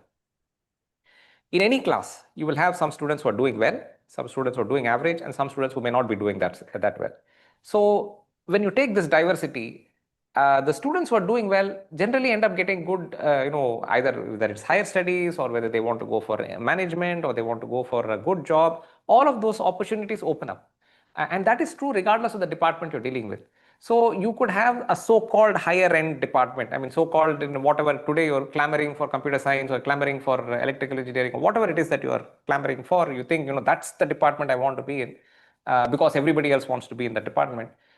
In that department, computer science department, any place. I mean, I'm saying, any IIT, you could take IIT Bombay, IIT Madras, IIT Delhi, it doesn't really matter which IIT you take. You take computer science department. Same thing you will see. You will see a bunch of guys who are doing very well, guys and girls doing well, some in the middle of the class, some at the bottom of the class. So, if you're at the bottom of the class, you're not necessarily going to be considered for the best positions available in that area, right? So that natural situation is going to always be there. So the top computer science guys are going to get great jobs. The top mechanical engineers are going to get great jobs. The top ocean engineers are going to get great jobs. So that is always how it is going to be. It is not so much that you're a computer scientist. Therefore, it doesn't matter what you do. You're a sloppy computer scientist, you'll still get a great job. That is not going to happen. You're a sloppy computer scientist, chances are you won't get anything great. Sloppy mechanical engineer, you won't get anything great. At least in that area. You may still do well in somewhere else. Many of our alumni actually have not been so great in their academics when they were here. They hold great positions later on because they have found some talents that they have built on over the years, right? So they bring their confidence, they bring their work ethic, they bring their quality, not necessarily in their CGPA, in some other form.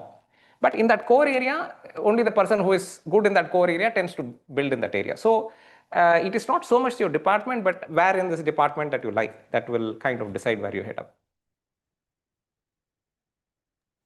All right, Professor, I think we'll take one last question. This has been asked a lot of times. First of all, how does engineering design 5-year curriculum differ from BTech? And second, what are the specialization options in third year for these kids?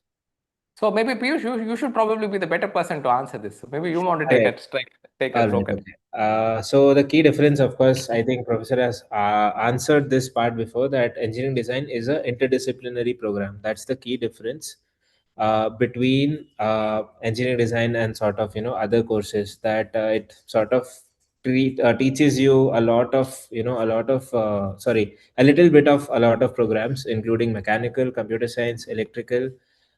So the courses that you end up learning are sort of interdisciplinary courses like that. There are courses around learning design and aesthetics, around modeling, around being able to make a mechatronic systems. And then third year onwards, in your fifth semester, you are asked to sort of pick from one of the specializations that are offered by the department. There are three specializations right now. One is automotive, which was my specialization. The other is a biomedical, which sort of revolves around being able to create biomedical devices. And the third one is robotics. I think a new one has been introduced a couple of this year, which is electric vehicles. So now there are, I think, four specializations that are offered by the department. Additionally, you can also, of course, opt for any other IEEE that is offered, that being Tech MBA, that being nanotechnology, energy systems. I had friends in almost all these different programs. So yeah, I think that should be able to broadly answer. One other difference that it has is that for students who have opted for a specialization that is offered by engineering design, that is one of the four we spoke about, they are asked to do a semester-long internship in their eighth semester. For me, because I was from automotive, I ended up interning with Mercedes Benz. There are other companies that sort of offer their internships. There is Siemens, there is a lot of other startups.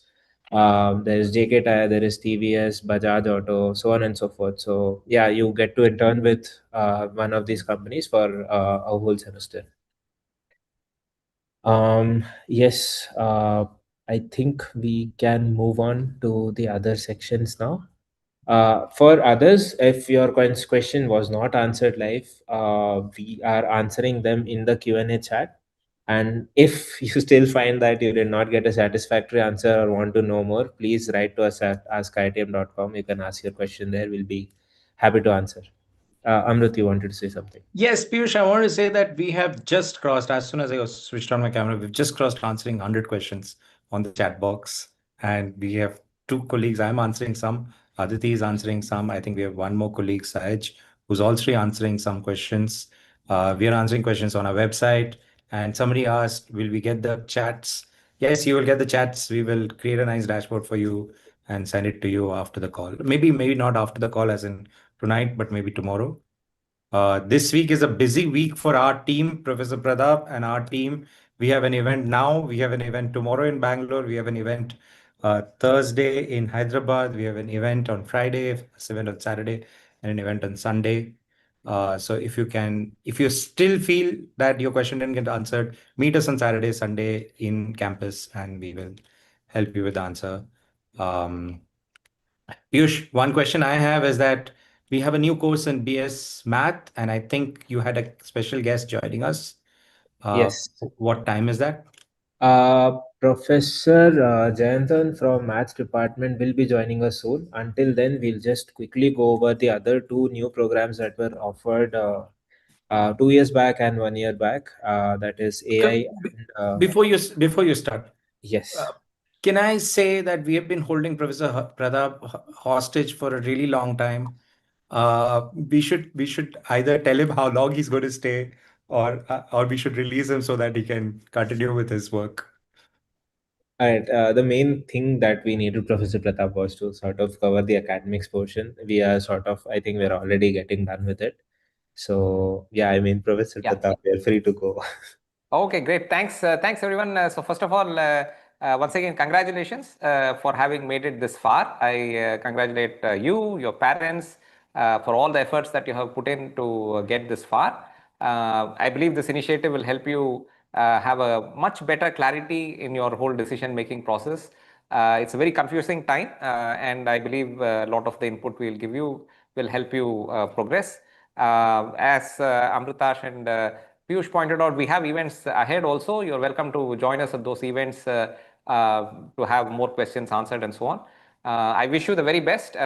We will be really happy to have you join us in IIT Madras. We look forward to seeing you both at the events as well as in our campus for the longer run. So I wish you all the best and happy times ahead. Thank you. Thanks a lot. Thank you so much, Professor. Thank you, Professor. See you soon.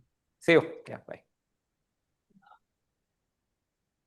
All right, let's talk about AI a little bit until Professor Jayanthan joins us. We'll sort of go over Maths Department then.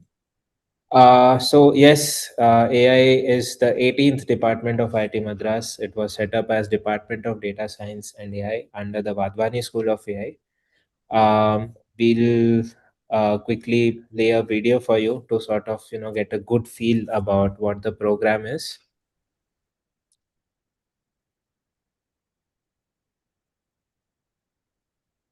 AI is currently at a point where computer science was 30 years back.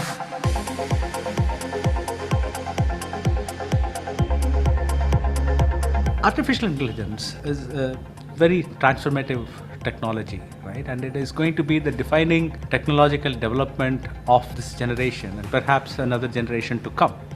We have now set up this Vadvani School of Data Science and AI, which allows us to synergize all the different AI and data science activities and also to launch these various degree programs. We'll be starting off the bat with 15 full-time faculty members, which will make us by far the largest AI department of any IIT out of 23 IITs in India.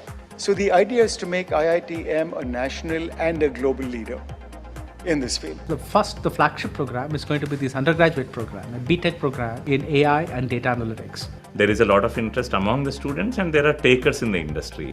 And an undergraduate program was very timely in our opinion, collective opinion. There is room, there are enough job profiles out there that would require people with this kind of training off the bat. Right? We are making sure that the students know enough about the fundamentals of AI and they are really grounded in that so that they can pick up things on their own if they want to get into a research career, and we prepare them for that as well. The first question that we asked is, what is it that we want to impart to the students? So when they come in and when they graduate, what is the transformation that they should undergo? I say that we used a backpropagation algorithm.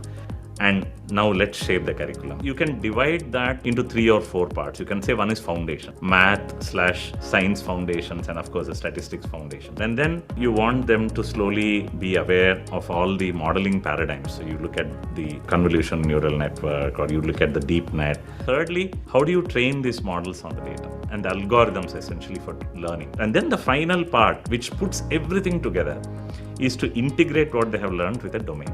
And that is both in the form of courses and a project. There is so much room. To give you an idea, there's 40% of the credits are electives. So if you look at it, that's how the curriculum is shaped in terms of the knowledge and outcomes, starting with foundations, then models and learning algorithms, deployment, and then finally application.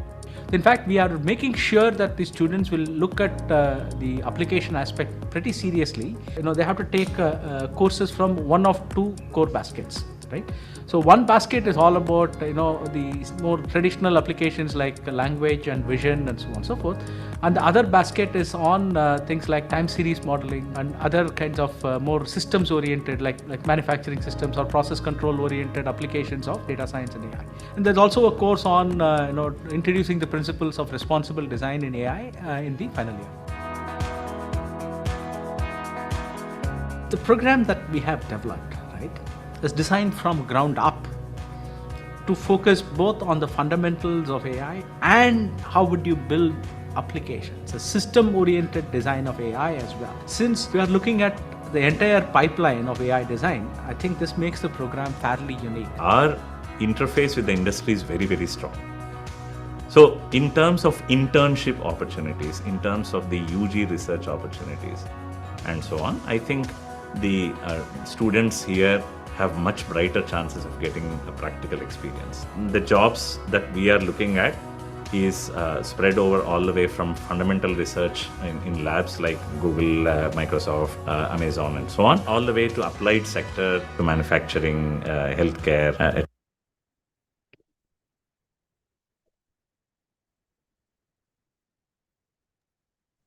All right, so that is the AI department. What the key focus is on, sort of being able to build people who can make fundamental research in AI happen, as well as put applications into various domains like healthcare, like policy, like manufacturing, transportation, and so on. If you have any questions about AI, please sort of drop them in the chat. We'll be happy to take them. Lastly, in AI, I would also want to sort of narrate the story of Arvind Srinivas. He was actually not from AI. He was an electrical engineering student who graduated in 2017. Founder of Perplexity. He was in Insti. He got interested in AI in his second and third year through one hackathon. And he went to Professor Ravindran and said, please teach me I'll take up your reinforcement learning course. And from then on, his journey began. He ended up going to the US, doing a PhD there, and then founding up Perplexity AI, which we use for search a lot now. I'll quickly play this. Yes, Piyush, sorry, play it. Go for it. Yeah, all right. The term AI is overloaded, but the best way to understand it is, can you make machines think and reason like humans and do tasks that humans do in order to make our lives easier?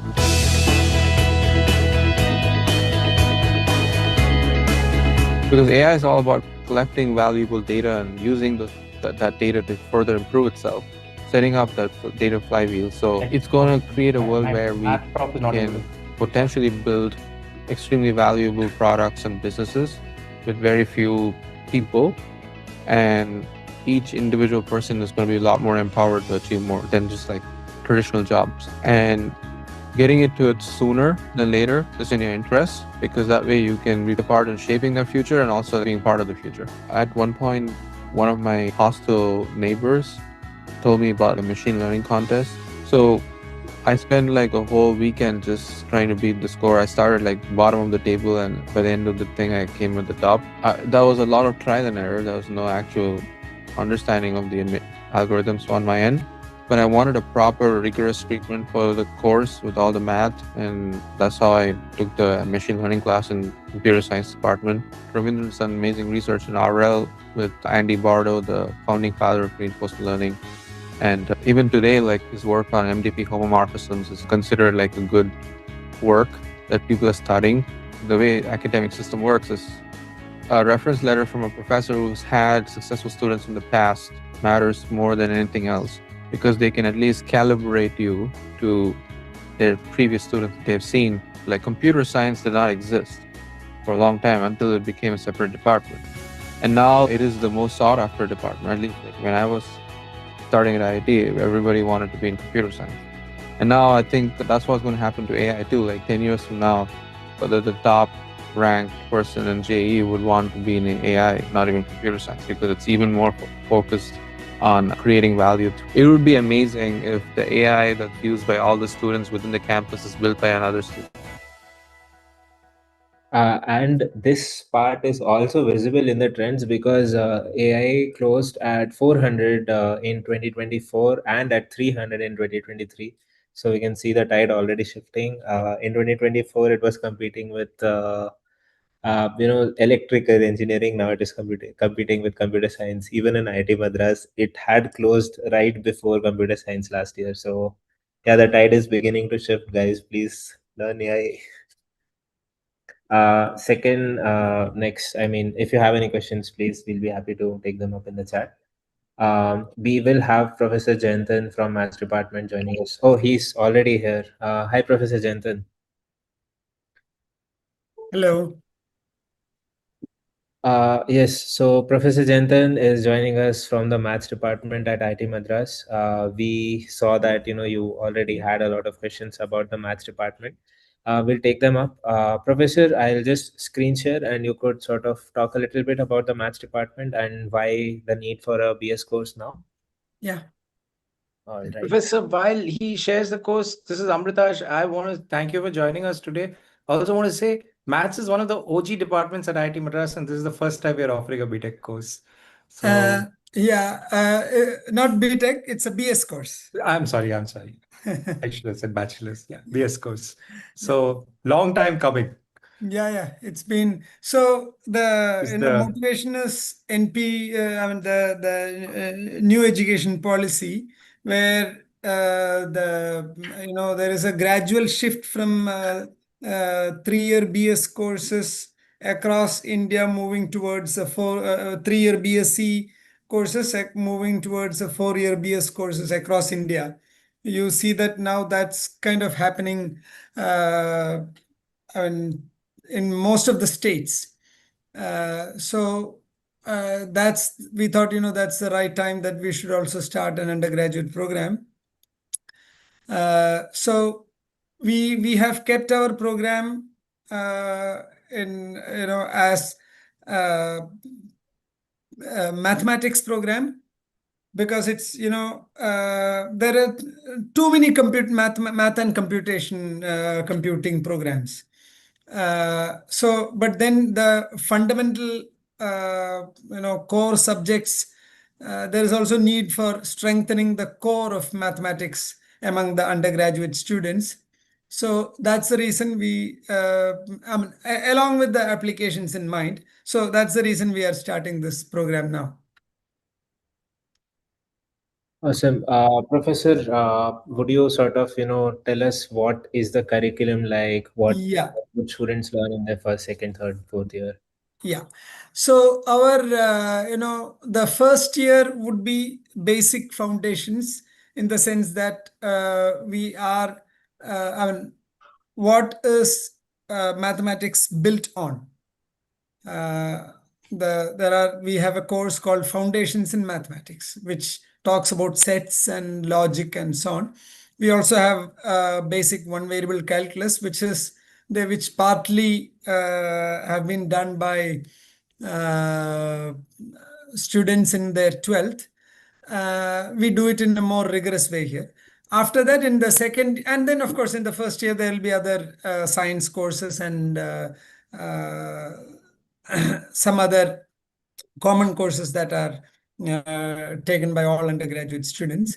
In the second year, we strengthen a little more concepts, the slightly second level advanced courses, not really advanced courses. It's introduction to various branches like algebra, analysis, topology, probability, and so on. So that's where you really start seeing good mathematics there, which is foundations to all applications in mathematics. In third year, we have kept the third year a little loose, in the sense that there will be choice for the students to go and do internships after doing some fair amount of the fifth semester. The first half of third year will be again some advanced courses, but the second half will be free for them to do internships. One semester of internships they can either do in industry, or they can go to other institutions and do with project with somebody, some researchers, or they can also just stay back in IIT and do with project with some of us, or do some more elective courses. That's the third year. Very, highly flexible and open, highly open-ended. And fourth year is again, we have more advanced topics, as well as an optional thesis work. For you to have do thesis work, you need to attain some minimum CGPA, which is not, I would say that if you put in a decent hard work, it should not be difficult to get that CGPA. But then if you have that, then you can do a 1 year of research work, undergraduate research, which can lead to publications, or which can, that will help you if you're planning to do research career, not only in academics, but also in industry. There are a lot of industrial research happening with mathematics background. So this will help you to build such a curriculum, such career. So this is what our plan is. And if you happen to graduate now, or if you happen to have enough CGPA to stay back and do a fifth year MS program, then the fifth year is purely on research. There are a couple of courses you can do, further advanced courses, and then you are into just research. It's almost like you are getting into a not just undergraduate research, like actual graduate research. So that's the curriculum structure for this BS and optional MS program. And Professor, what are the kinds of theoretical and lab work courses that like students could expect, and sort of how would it differ from a math and computing course? Yeah, so here we in math and in computing course, there'll be, a lot more computer science components. But in our lab, we have some basic computer science components which are actually part of mathematics. So what we are trying to do is we have, in fact, two unique lab courses which you will not find in any of the other IIT programs, IIT BS mathematics or math and computing programs. We have two unique labs which basically takes the core subjects and do a lot of hands-on work as well as on computer work. It is difficult to computer work in the sense using various softwares. It is without some background, it is difficult to elaborate on that. But we have two lab courses which are unique. I have not seen such two lab courses in any of the other programs. So we have math as well as some hands-on lab, but not a huge amount of computer science. Our strength, we are focusing on strengthening the math. And math means math will include probability, statistics, all these things, which are core for all the applications like AI. AI ML cannot run without linear algebra and statistics, probability statistics. So our focus is on strengthening the core, and then we give you options to do elective courses in other departments from where you can actually do AI, ML, or other. I mean, these have applications in mechanical, electrical departments as well, in computer science, everywhere. So we give you option to do those kind of courses, at the same time strengthening the core of mathematics.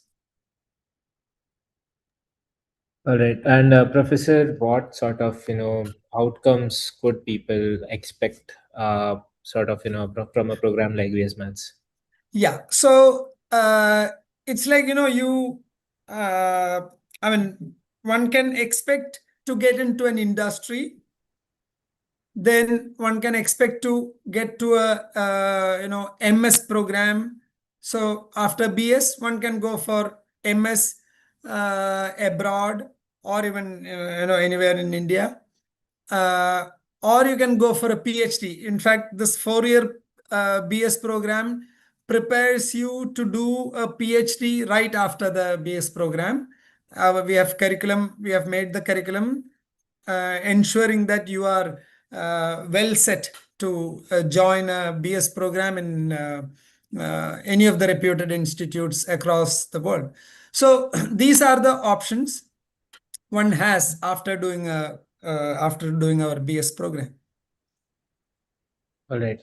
Professor, we'll take some quick questions Yeah, from sure. the students around this. There's one question. How is the BS Maths at IITM different from CMI BS? So CMI BS and the IIT Madras BS, one of the major difference is on the options that we have in IIT Madras. See, in IIT Madras, it is a technological institute.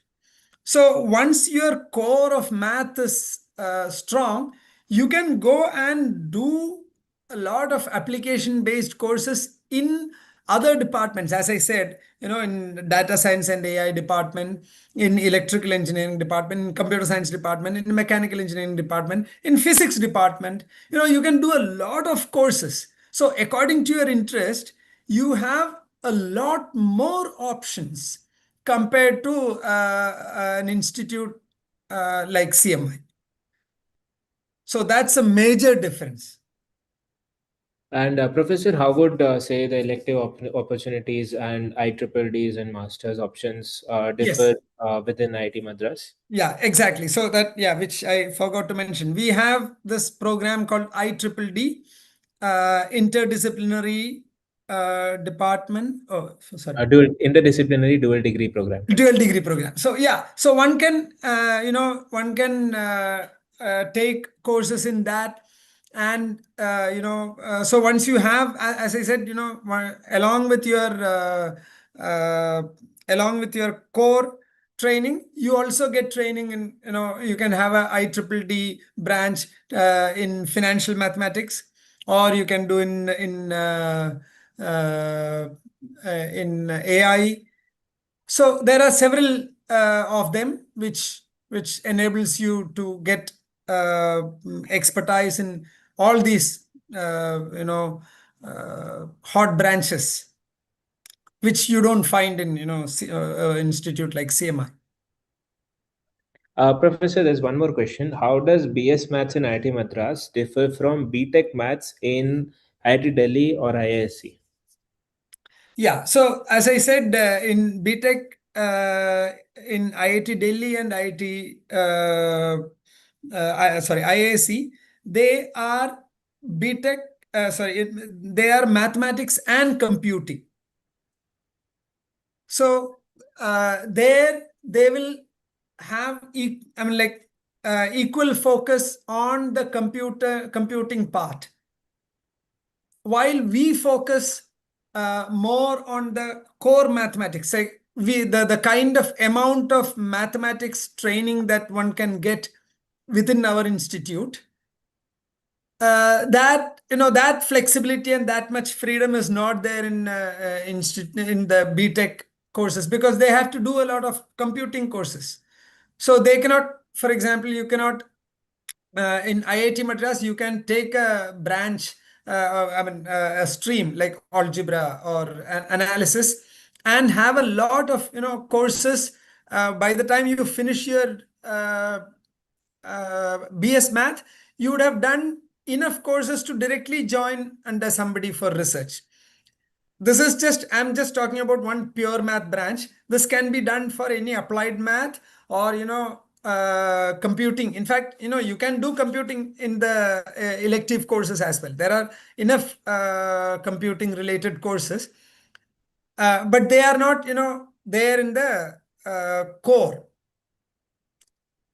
Awesome. So, Professor, that simply means that if someone who is opting for a BS Math program, they can sort of end up through courses and essentially end up converting to a maths and computing course, right?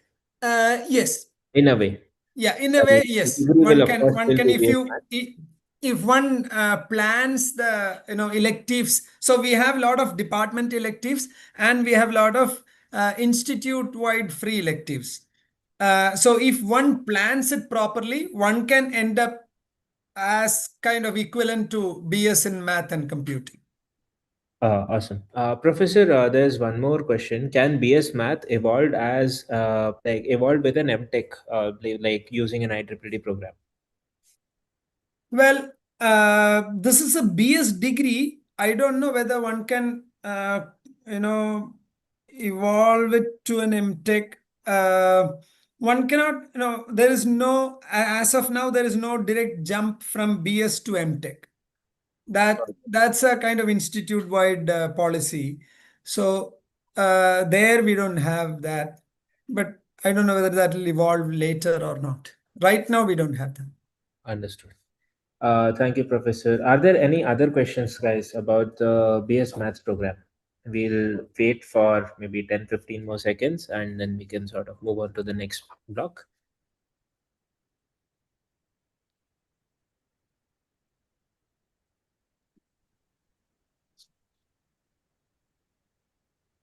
Like cue elevator music in this part. I'm smiling to myself because I'm wondering if the maths department is ready to handle the onslaught of undergrads as opposed to the more relaxed and mature postgrads. We have been waiting for this. We are looking forward to these people, We have been handling them in the BTech courses as Electives, such. yeah. Yeah, we have been. Professor, there's one more question about the kind of outcomes that people could expect from BS Maths program, sort of in core disciplines. What are the kind of job opportunities that people would get? Yeah, so we have actually, we have well thought, structured answer for this. We have thought about this in the sense that we have categorized this possible, job opportunities. So we are categorizing this into five. One being higher studies and research. So which kind of I have talked about. One can specialize and do this. But then other four are one can get into cryptography and computational mathematics. So I'll elaborate on one of them, and then maybe I can I'll say similarly other ones. So cryptography and computational mathematics is something that these days it's very hot. I mean, without cryptography you cannot even have your daily life. That's so important. So one with a strong background and strong foundation in elementary number theory, basic algebra, groups and rings and modules, and along with introduction to programming and enumerative combinatorics, the students can they are all well set to take advanced courses in cryptography. We have a couple of cryptography courses in our math department, and then along with that we have courses like data structures and algorithms, numerical analysis, numerical solution to PDE in math department. Now combine this along with such courses in computer science department, data science department. Now you are all set to join any of these the firms that looking and they are doing research or actual work on cryptography and cryptology and similar. In the same way, we have a list like if you want to join quantitative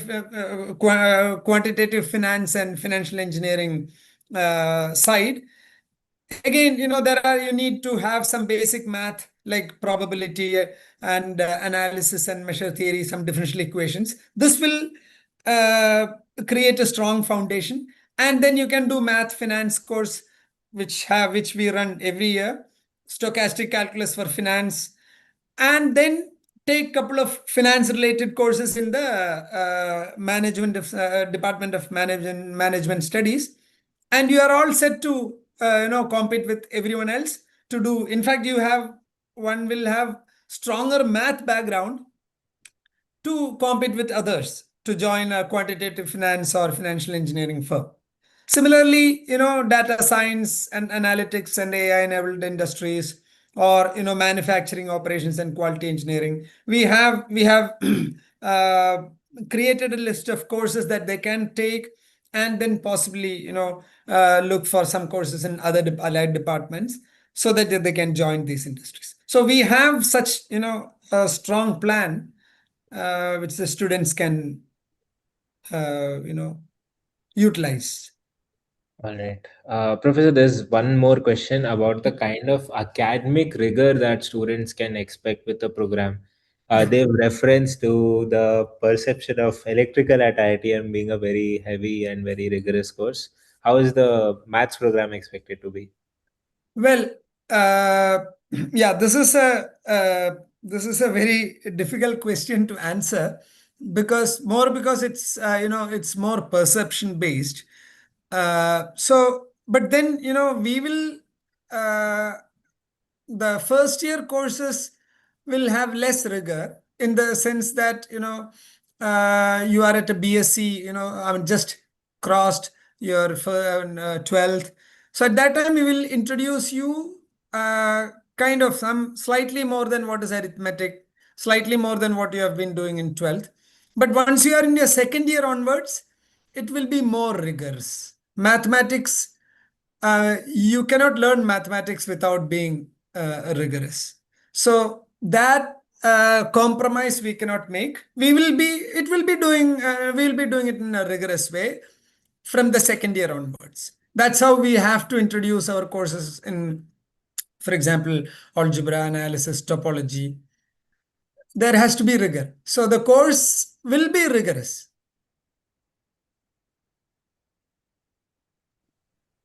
All right. I don't know if it should be reassuring or scary. I want to just say, I do this podcast and I had called Professor Andrew from ILEC. And one of the questions I asked him was, Professor, EE department has a terrible reputation of being very difficult department. Is the course really that hard? And Professor Andrew thought for a while and said, yeah, it's hard. That's why we love it. Yeah, that's the thing, see, people should love challenges. That's how, that's how, that's how you can succeed in life. Without challenges, if you get spoon-fed all the time, uh, what's the fun, you get the joy of climbing a mountain. For that, you need to, I mean, you don't get that joy if you are just airdropped at the top of the mountain. That's He did add that the professors who used to grade very hard in the mid 90s, that has changed over time. That, yes. Yeah. These days, we do understand, the society of 90s is not the society of now. We have crossed the first quarter of 21st century. The society has changed. Society and people are not different, So we have, of course, the time when I joined, the way we were setting up the question paper and grading, and what is happening now, they are very different. I mean, I myself can feel that quite well. So that is, yes. Now it's not that hard. We don't kind of, say that, okay, you have to be like this. You should do like this. We are a little more relaxed in grading. We do that, a little more lenient. Thank you so much, Professor. It was lovely talking to you. I guess we'll see you or one of your colleagues on Saturday. Looking forward. It will be my colleagues. Since I have some already pre-committed things on those that weekend. See you, Professor. See you. Thank you. Thank you for the opportunity. I hope many of these participants choose our BS program and will meet here. Awesome. Thank you. Thanks a lot, Professor. Bye-bye. Thank you. Yeah. All right. All right, Piyush, yes. I might have to drop off in about 15 minutes. And I know that you wanted me to talk about placements and entrepreneurship. Correct. So yeah, we'll we move have on. actually answered a lot of the questions already, but maybe we should just go through the slides. Just a second. So folks, you will get these slides. We have made this video on placement and opportunity. We made a long 10-minute video on placements last year. I encourage you to watch it. We are not going to play it now. We'll send you the link. The main thing that you will learn in this video is that I'm just going to use my fingers to point. One, you'll learn that the top jobs come to all IITs. If you're looking for a difference between IIT Bombay placement, IIT Madras placement, IIT Delhi placement, the differences are very, very small. I would request you not to think like that. The second thing is a lot of people ask us questions about core and non-core. So we've explained it in this video. First of all, the way jobs have evolved is that they're very interdisciplinary. There are core jobs, like jobs that require engineering, your core engineering courses. A lot of those companies come to campus. About 30% of jobs are core jobs.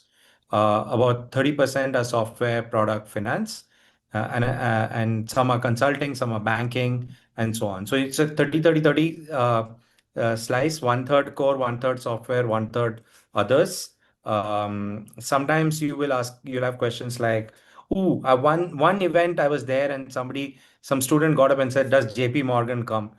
They do come. Some years they come, some years they don't come. A lot of companies come. IIT Madras usually gets about 400 companies on campus every year. If there's a particular company that you want to check and ask us if this company comes, we can check and tell you. But you can imagine that it's a top university in India, the top companies in India, and those global companies which hire from India do come to campus. So this video has a lot of detail about it. So if you watch the video, you will get these nuances. Also, if you log into Ask IITM, we have provided the quartile analysis for last year's statistics.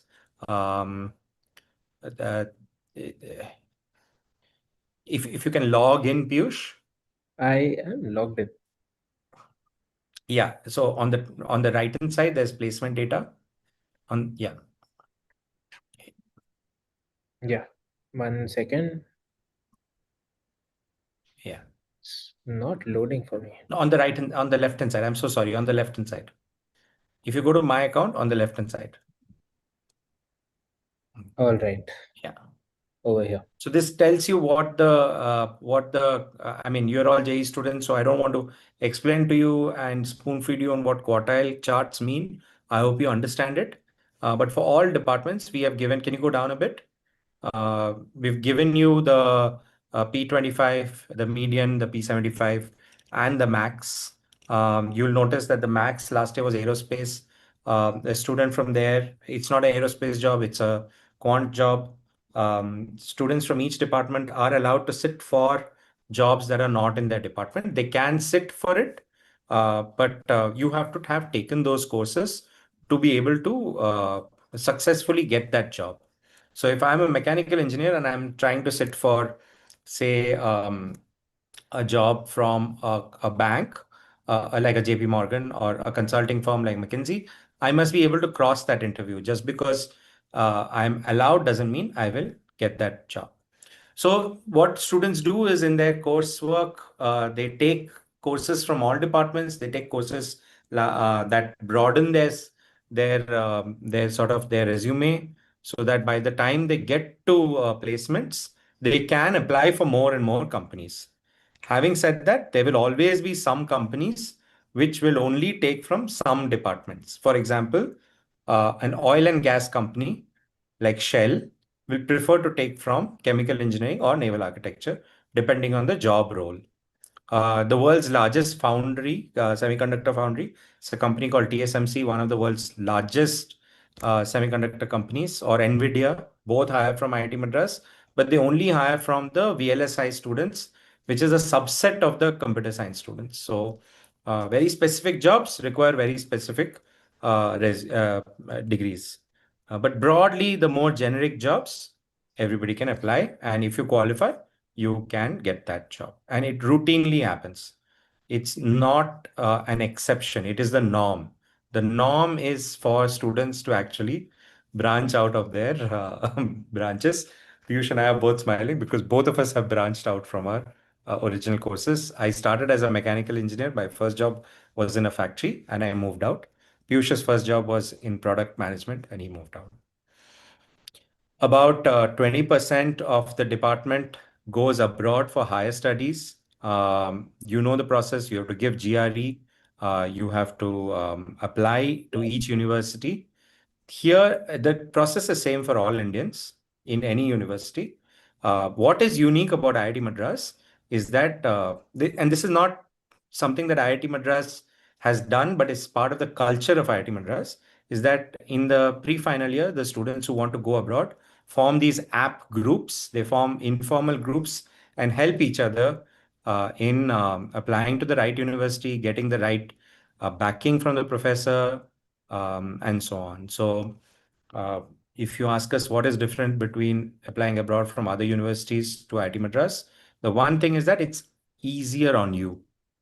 You have your friends' support. You're not fighting with your friends for that one seat in some US university.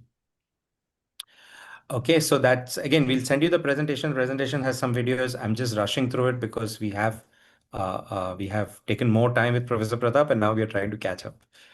To blitz through and be the rap god for some time. Yeah. Can you go ahead? Before you start this, just one more thing about jobs and applying abroad. See, as a mechanical engineer, as a naval architecture student, maybe, obviously there are a lot of hot jobs in computer science and AI. And so those are always lucrative. So you want to take courses in those AI, CS, and so on. Sometimes it feels like some of those courses are very high in demand. And so from outside, it feels like, will I get it? The profs do their best to accommodate everyone.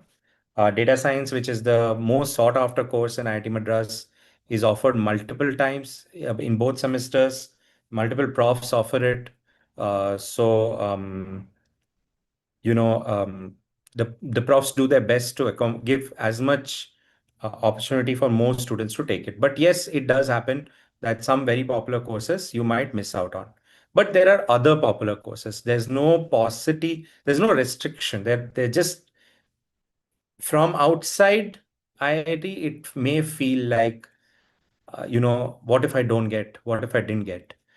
But as alumni, both of us will tell you the same thing, that the problem as an IIT student is always that of plenty. There are plenty of courses to take.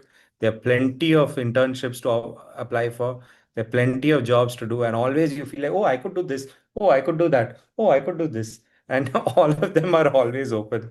So it feels like, uh, yeah, one door closes, another door opens. So yes, sometimes you will feel like one course you couldn't get in your semester, but maybe next semester or maybe some other course that's equally good.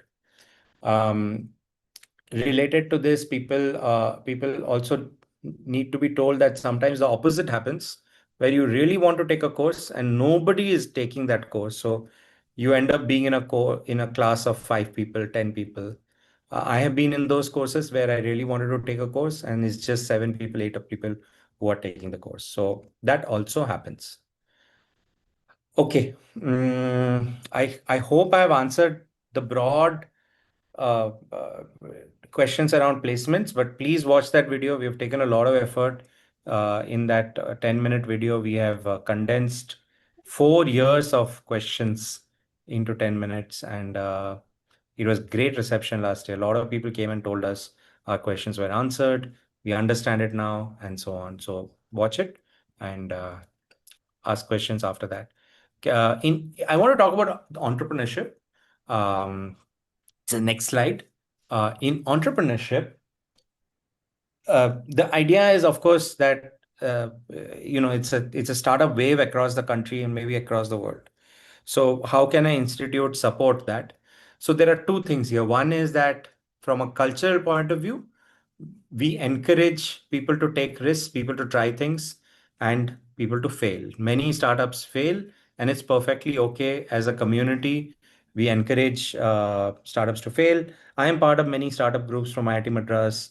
Obviously, not everybody's company succeeds. And then those who are not able to break it or make it big, they get absorbed, they get other opportunities. They are rewarded for their bravery, and they're rewarded for what they learned during the startup experience. So that is the cultural part, that as a campus, it is culturally acceptable to take risks, try something new, and aim for the stars. Now, from the structural part, what does IIT do to encourage entrepreneurship? So IIT has something called the innovation stack, which is like 3 bodies which work together to encourage entrepreneurship. So the first body is CFI, Center for Innovation, which is a student body where you can go and try things. CFI is organized into not labs, competition teams and interest-based teams. So competition teams could be like race car, solar race car, or ice race car, or EV race car. It could be the bunch of competitions that these students apply to. They work through the year and go to the IIT Madras student racing team is called Raftar. It's very popular. And the beautiful part about that team is that one of the early members of that team in 2007, 8, 9, 10 were 2 students called Tarun Mehta and Swapnil Jain, who went on to form Aether Energy, which is the company that exists now. So in their videos, they talk a lot about the time they spent in CFI and what they did and so on. So at one structural element is CFI, Center for Innovation. The second structure and entity is something called So- Nirman. Nirman is like a pre-incubator, which means that Nirman has some programs where if you want to try entrepreneurship, you can try. So you get part of one cohort, 6-month cohort, you try something. If it works, you can go ahead and make a company. If it doesn't work, then let it go. It doesn't matter. It'll anyway show up in your learnings as a person. You've learned something, you've grown, and so on. So it's like a sandbox. It's between experimenting in the lab is one thing. Then you decide that you like to experiment in the lab. You want to build something. You try it in Nirman. If it works well and fine, you start a company and you make a startup. If it doesn't work, move on. That's all. So lot of programs are. Why don't you play the Nirman video, because it's uniquely IITM. So when we entered Nirman, we had just the beginnings of our idea. It was basically not more than a pitch deck. But by the end, we had our product and users using that product.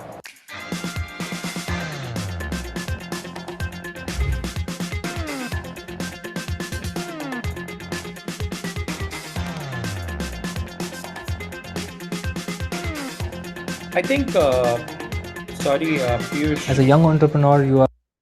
Piyush, I'm so sorry.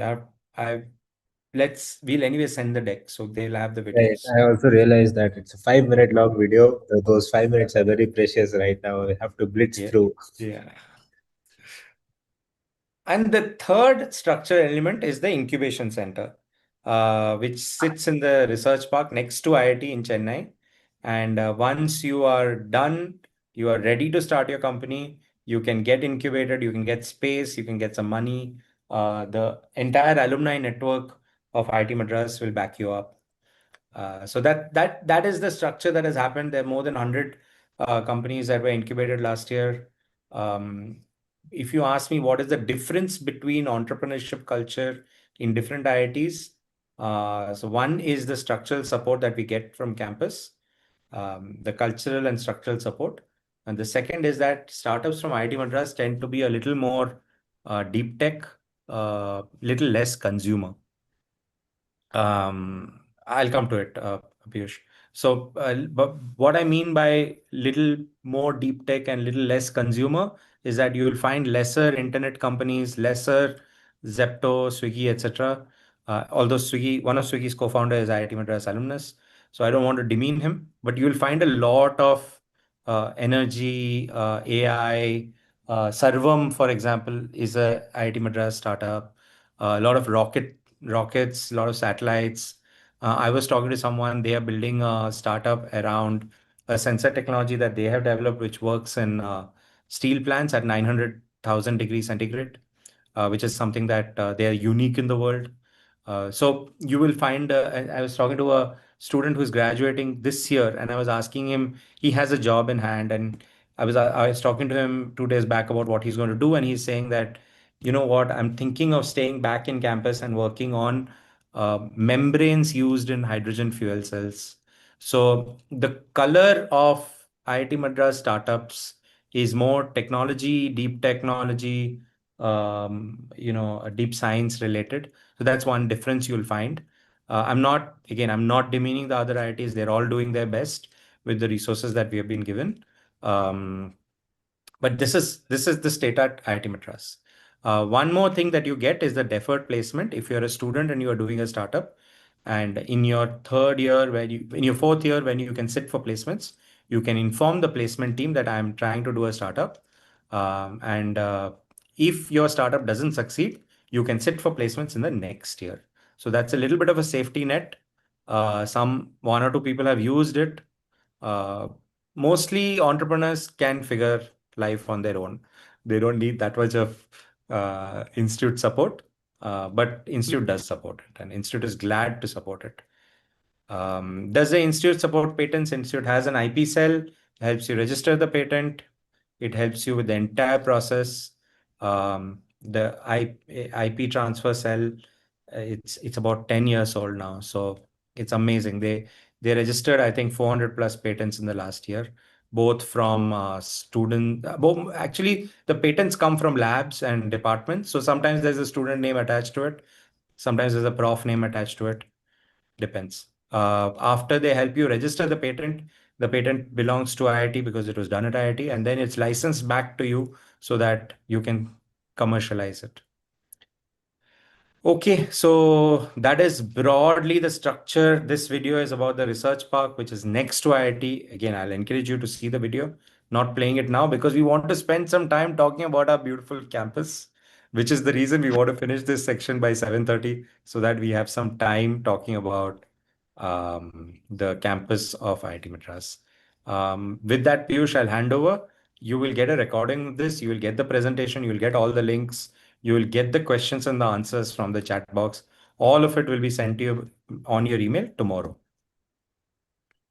Okay. Right. I just sort of want to talk about the centers of excellence, or just generally quickly walk through the research culture of IIT Madras. Uh, if you go to and compare the NIRF data that is available, you would see that IIT Madras has a funding of about 1300 crores in research.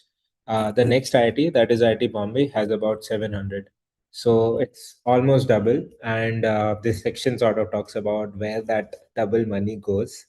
Now, the idea is that a lot of these things, like the research in IIT Madras, happens in a lot of different institutions and in a lot of different manners. The first one, or the top one, being the centers of excellence. This was done under the Institute of Eminence Center of Excellence scheme by the Government of India. So Center of Excellence started coming up in early 2020s, late 2010s. And the idea is that each deep research and interdisciplinary discipline would sort of, end up commanding to have one great center of excellence. Now, these centers are led by faculties that are pioneers in their own fields. Examples being Professor Ravindran, who is now the HOD of AI department, but he had started the Robert Bosch Center for Data Science and AI, which converted into Vardhani School of AI later on. Then there is Professor Mohan, who leads the HTIC Health Tech and Innovation Center. And there are, I think, about 16 or 17 centers of excellence in IIT Madras, which each of which focuses on a particular deep area of research. This particular video is linked to the Energy Consortium. If you go to this channel of Alumni and Corporate Relations, you will find videos about almost all the other centers of excellence that exist on the campus. Research Park of IIT Madras is basically a place where industry and academia collaborate together on deep research projects. It houses over 200 technology startups, most of which have either offering opportunities to students of IIT Madras or collaborating with the professors or faculties in IIT Madras.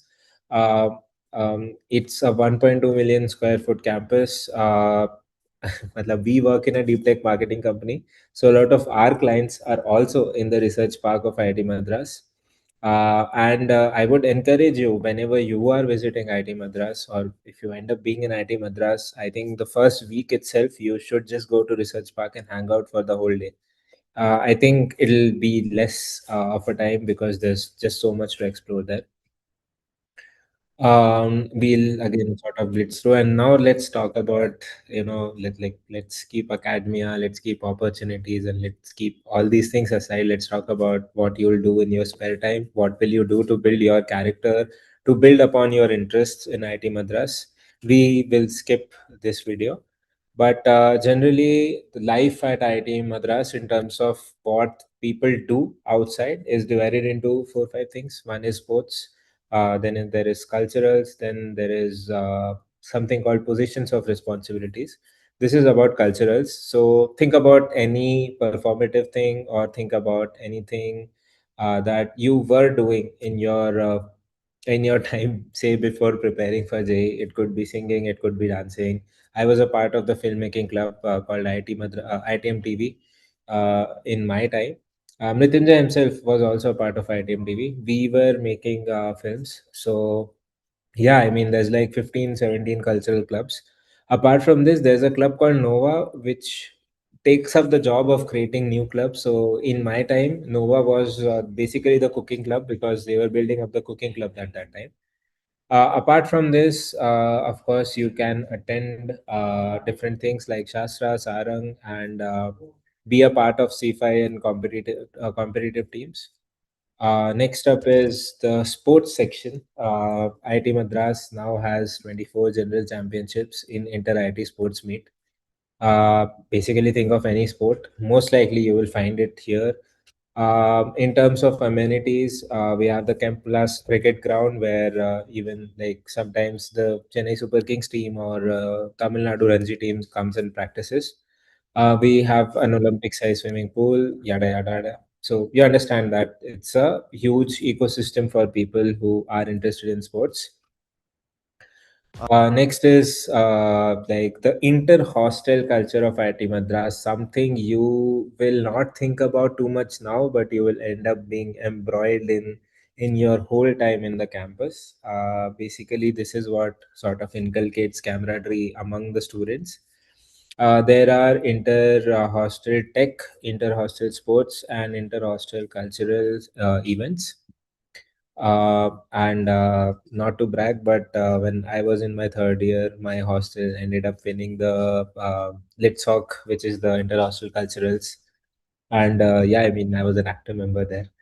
Um, then we also talk about being able to build skills that say soft skills that will be useful for you in your career.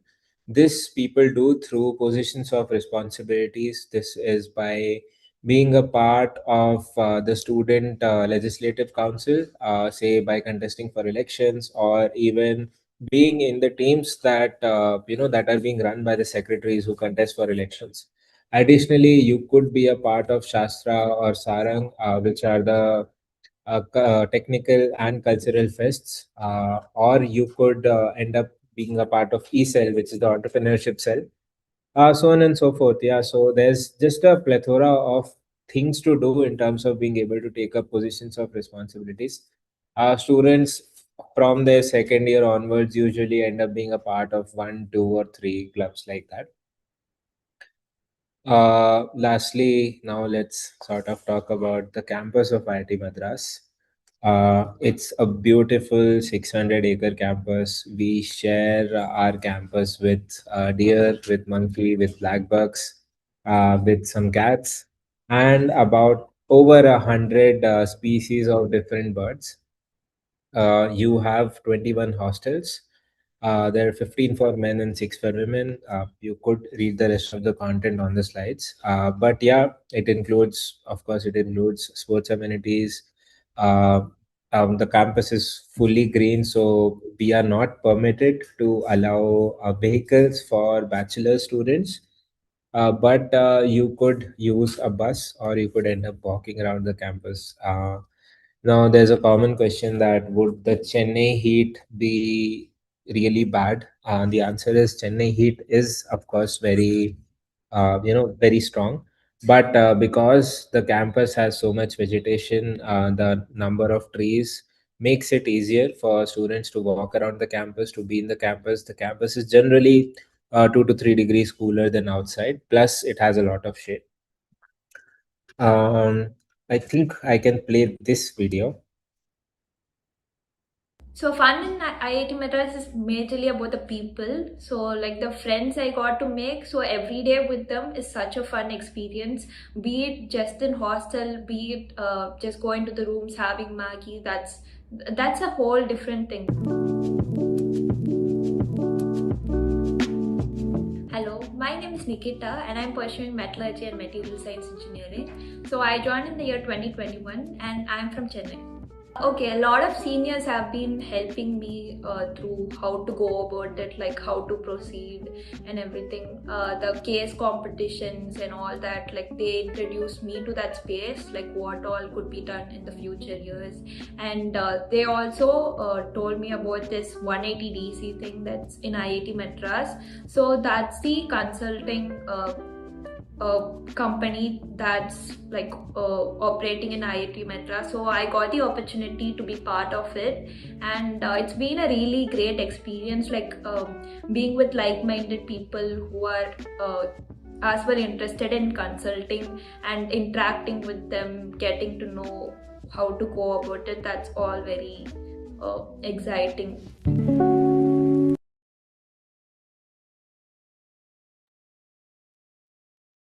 All right. Of course, a good thing about the mess system in IIT Madras is that there are different, first of all, there are different mess complexes where there are multiple different mess halls.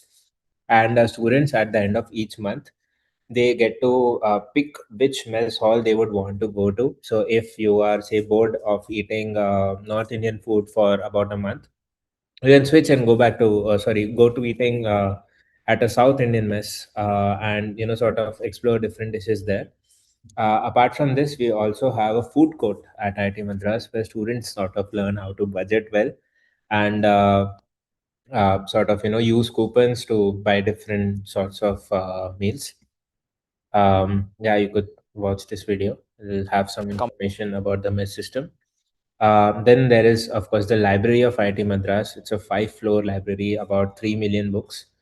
And yeah, I mean, if you are not in your classroom and you want to study, this is the best place to go to, because I mean, it's one of the more accessible places with AC. So during NSEMs, it's usually a very full place. It's like being in a bus that is, just jam packed. So yeah, I mean, but sort of, will be one of your favorite places in the campus. We'll take some questions about the campus and life in IIT Madras if there are any. Otherwise, we'll just skip. There's one question about, can we get a recorded version of this, please? Yes, we are already live streaming to YouTube. So if you go to YouTube, you'll find this session entirely. And that session will be up for, for basically until the channel is there. So you can also find sessions from the previous year and the year before that. All right, because there are no more questions, we'll just skip, sort of move on to the next section. This is what we were talking about earlier about IIT Madras being the best place to build. I'll just quickly play this video.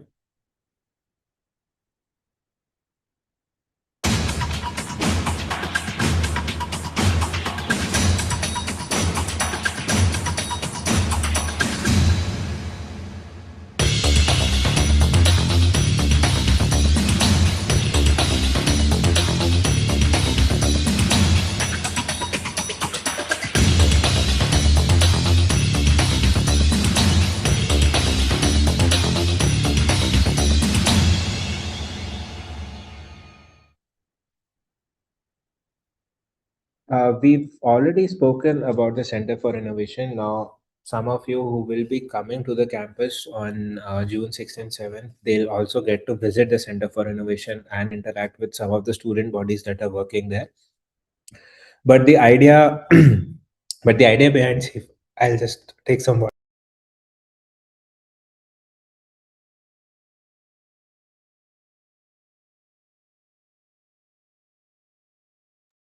Yeah, so the idea behind Center for Innovation is that you come in with an idea and go out with a product. There are about a total of 20-25 teams that work there. Some of them are competition teams that participate in engineering competitions worldwide. One of them being the Raftar team that we were speaking about. The video that features Raftar team is also linked here. But if you go to the Ask ITM channel, you'll be able to see videos about almost all the other clubs and competition teams in C5.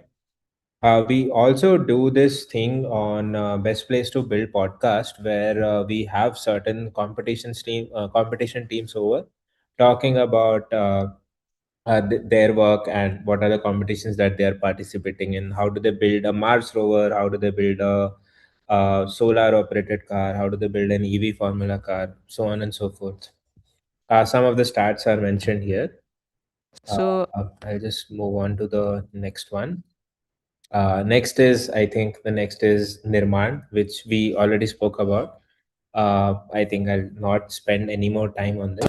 We'll move on to the next thing. Now, this is something that is close to all our hearts. The team, Mrityunjay, me, and Amrut, who was speaking to you earlier, we are a part of this initiative called the Best Place to Build podcast. I'll quickly play the trailer. Hi, this is Amrit. We are at IIT Madras, my alma mater, and India's top university for people who like to build. We are here to meet some builders, ask them, what are you building? What does it take to build? And what makes IIT Madras the best place to build?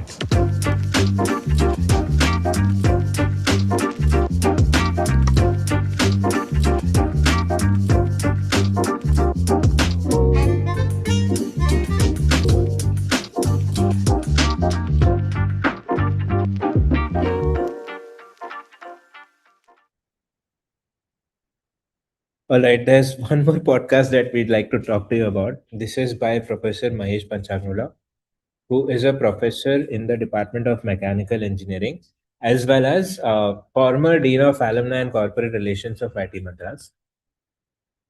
Professor Mahesh interacts with a lot of industry experts and some of the professors of IIT Madras about different disciplines of engineering, and talks about how do you end up building a career in those fields. So yeah, this is a 1 hour long podcast, so I'm not playing it. We'll take a final round of question and answers. I'll just also quickly roll up the feedback form for you all. If you have any feedback for us, please take this moment, scan the QR code, and leave your feedback with us. We'll happily consider it and make sure that the students next year can benefit from it.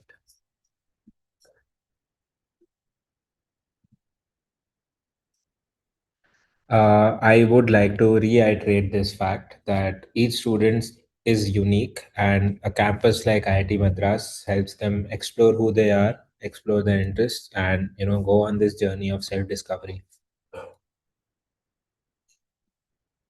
Okay, we'll take a few more questions.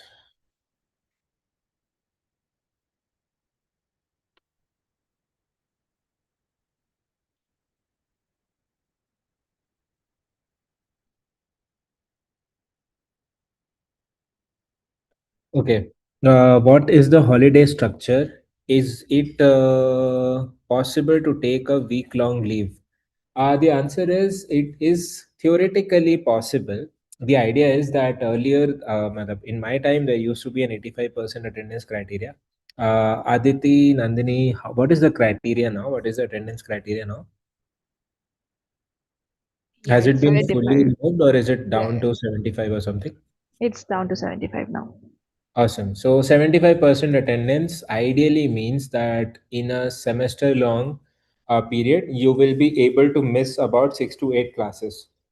So if you are able to plan it out such that you will end up, sort of missing that week long period, for all the courses, of course, you will have to inform your faculty beforehand. You need to have a suitable reason. You can't just say, oh, I'm not feeling like it, and not go to all those lectures. But if there's a medical reason, or if there's a family sort of emergency or a reason to go, you can go. Just inform your faculties in advance. But generally speaking, it is possible. But in all other weeks, you will not be able to skip any classes. You will have to attend everything. Then, do engineering design students have to choose from the 4 department dual degrees, or can we choose from any IEEE? So, in your 5th semester, you have to choose between the 4 options. But in your 6th semester, you can choose from any of the other IEEE options. It is open to everyone. There are just two key differences. If you are already clear, and if you are already in the CGPA criteria for your IEEE, um, and you end up taking that IEEE, in your 8th semester, you will not be required to go on a semester-long internship. You will instead be doing courses for that particular IEEE. But engineering design, because we have semester more to work on your specialized courses, we are able to sort of go on a semester-long internship in the 8th semester. Okay, someone has asked which are the two new courses. One is BS Maths. Which one is the other? There is no other new course. BS Maths is the only new course. There are two new, slightly older courses that were offered, started to offer in 2025. Those were CEM and IBME. Um, in the presentation, we have slides about those CM and IBME. You can also just go to askitm.com/2025 new courses. You'll also find articles and videos about the CM and IBME programs. Um, then there is a question about someone pursuing a BS degree, pursue MTech via IEEE. Answer is no. BS programs are not permitted to pick up IEEEs. But you can. Will also publish a video about this and confirm that. Then, what kind of jobs do people get from these courses while doing their core subject? Um, I did not understand this question. Is there any subtle classism or soft friction between circuital and core branches like metallurgy? The answer is no. There is no sort of classism. I had friends from all the departments. Like, if you would consider a closing rank slightly behind department like naval architecture, or even say the holy grail, computer science, I had friends all over the spectrum, and you will also end up making friends all over the spectrum, no matter which department you are joining in from. Somehow the chemical, metallurgy, civil are considered lower, and this perception is what confuses while making a preference list, especially when you are eligible for only those branches. A good thing about being in a campus like IIT Madras is that you have enough opportunities to sort of not be quote unquote married to the branch that you had picked up. But I would just want to say that this biosciences and biotech are considered lower courses in terms of ranks, but we are here because of them, because people from biotech background were able to manufacture vaccines. um, we already heard Professor Pratap mention that civil and naval architecture are the best funded departments in the campus. They get, the most expensive research projects. If you, when you are in campus, just look at the cars that stand outside ocean engineering. You'll understand why I'm saying that. Uh, yeah, I'll take a couple more questions.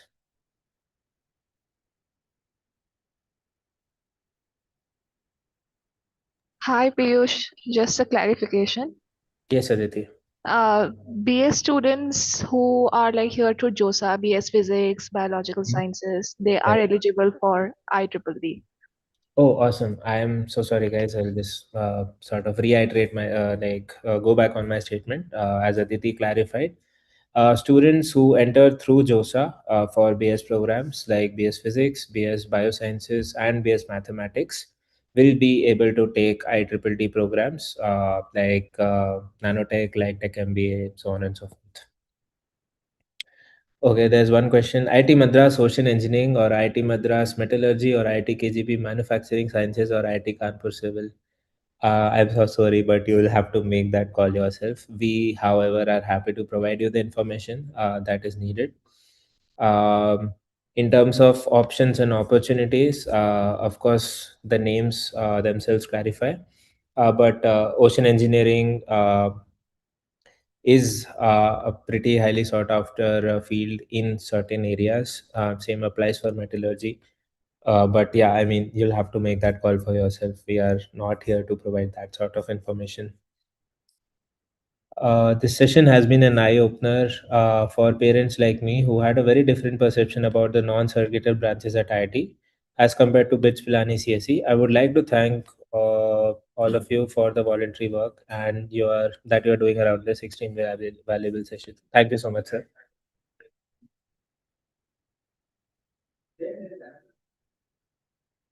There's one question about having to forfeit your department MTech in semester 6 when you are moving to semester 6 and opting for an IEEE. Yes, that is correct. You will not, sit for both the classes.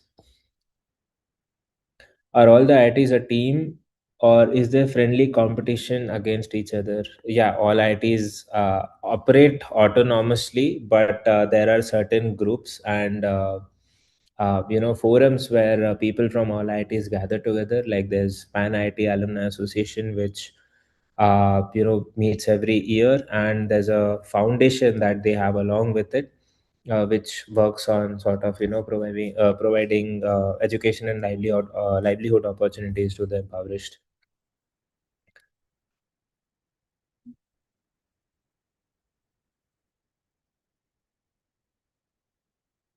There's a question about, is there an upper limit of number of seats available to be picked up for minor? The answer is no.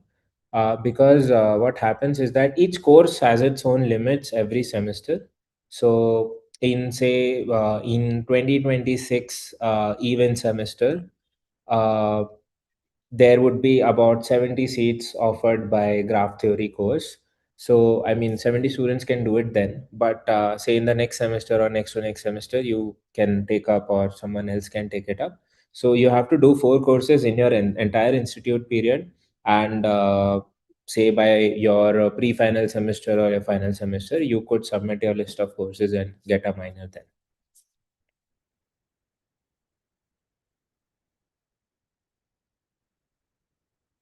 Okay, there's one question about difference between electrical and engineering physics. The key difference sort of lies in that electrical engineering main emphasis is on being able to understand power electronics, in being able to sort of work on I would say transmission in energy systems and so on.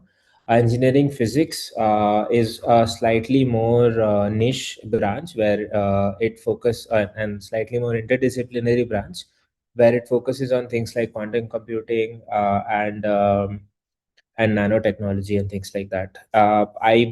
Because I'm not from that background, but I would not have more information than this. But we have a video on this from Professor Kamakoti on our channel, and you can also ask the question where we can put in more research and answer that question for you.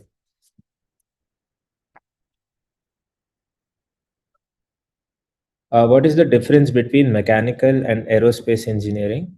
So mechanical engineering encompasses generally all machinery. So the courses that are there in terms of thermo and structures are slightly more generalist, and they have their own particular specializations in manufacturing, in thermal systems, in fluids, and so on.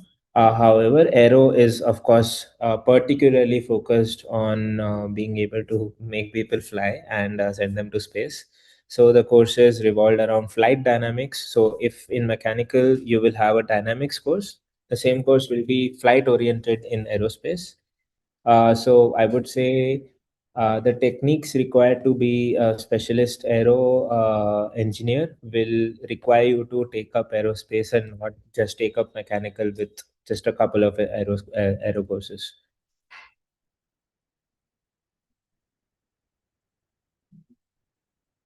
All right, I'll just take a couple more questions. We'll still be answering them.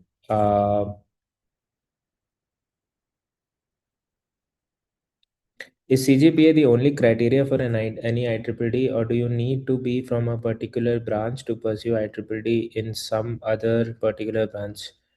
Aditi, will you be able to check this up? Hi, so usually CGPA is the main criteria, and in fact, in some competitive IEEE like quantitative finance, computational engineering too, maybe certain times you might have to have CGPA above 8.5. Sometimes competition as is so high, you might have to get 9 CGPA as well. So yeah, it depends on the IEEE discipline. All right. Okay, guys, I think we'll sort of end the forum here. We'll play one video for sort of all of you to watch. while we are answering all the questions.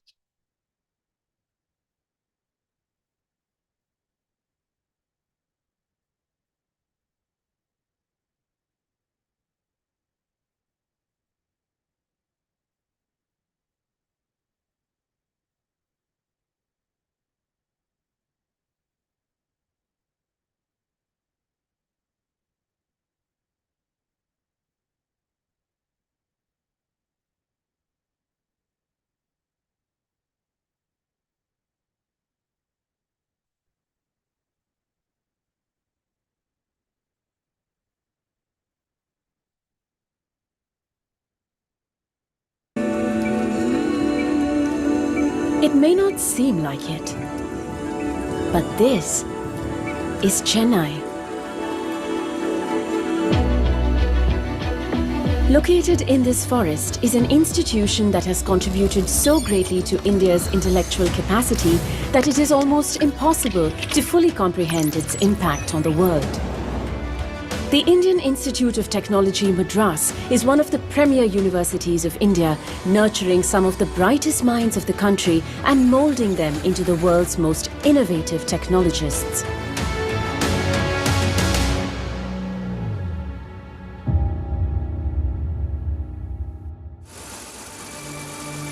In the 1950s, there was a need to create a highly skilled and technical Indian workforce. The Indian Institutes of Technology soon began to be set up, and IIT Madras was third in line. What made IIT Madras unique was their connection to a country that was synonymous with the word engineering: Germany. They offered support by providing state-of-the-art German machinery and experienced German professors to train the first batch of 120 bright Indian minds. We had 1 week of workshop followed by 1 week of theory classes. 1 week of workshop is so intense that from morning to evening, you had to be engaged in doing lab work, machinery work.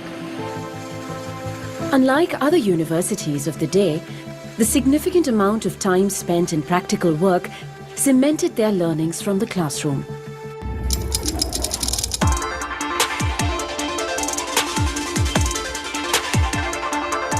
Over the last 60 years, IIT Madras has grown to a university having 16 departments, with most having a core engineering focus.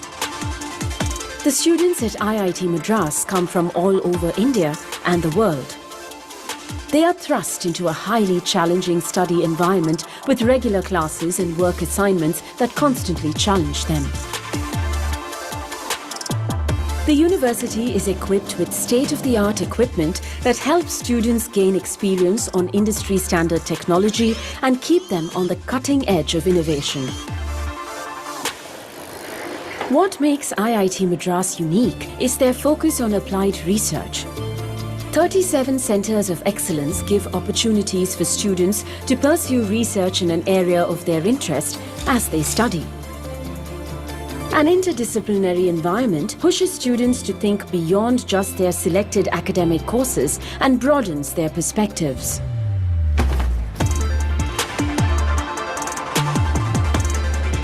The residential nature of the IIT Madras campus plays a huge role in creating tomorrow's technology leaders. With some of the smartest minds of the country on campus, the atmosphere is abuzz with new ideas and infectious passion for innovation. The best thing which I find about IIT is it's not about academics, or it's not about the things that we learn, but it's about the people that we meet. IIT Madras is a co-ed university with a rising number of women on campus. When you get tired of studying, or when you just wanted to take a walk, it's like everywhere you go, it's trees and fresh air, and it's a very nice atmosphere to walk around, so it feels safe and it feels comfortable. Students on campus have a long list of activities, clubs, events, and gatherings that keep them engaged during their free time.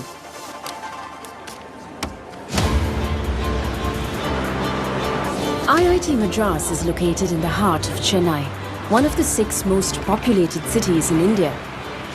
But once students enter the gates of IIT Madras, they enter a completely different world. a world of woodlands, lakes, and wildlife. IIT Madras is 600 acres of beautiful dry evergreen scrub forests and is home to one of India's most iconic and graceful antelopes, the black buck. Students who are coming for the first time to the campus get mesmerized by the greenery around, and you have been shifted to maybe 100 years back in time. I mean, you name it, where will you get it in the midst of a city? The forest and the animals that inhabit it make IIT Madras one of the most extraordinary university campuses in the world. So there is this one financial trap that keeps us poor: home loans. Let me explain. Let's say you take a 1 crore home loan for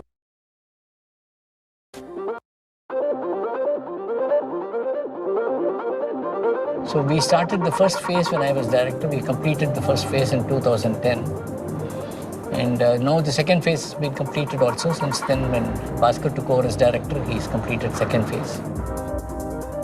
I started trying to build relationship with industry and try to figure out what is going on there. And it was very natural that IIT's R&D should focus on working with industry. The IIT Madras Research Park is a place where ideas come to life with an intent to transform the lives of people.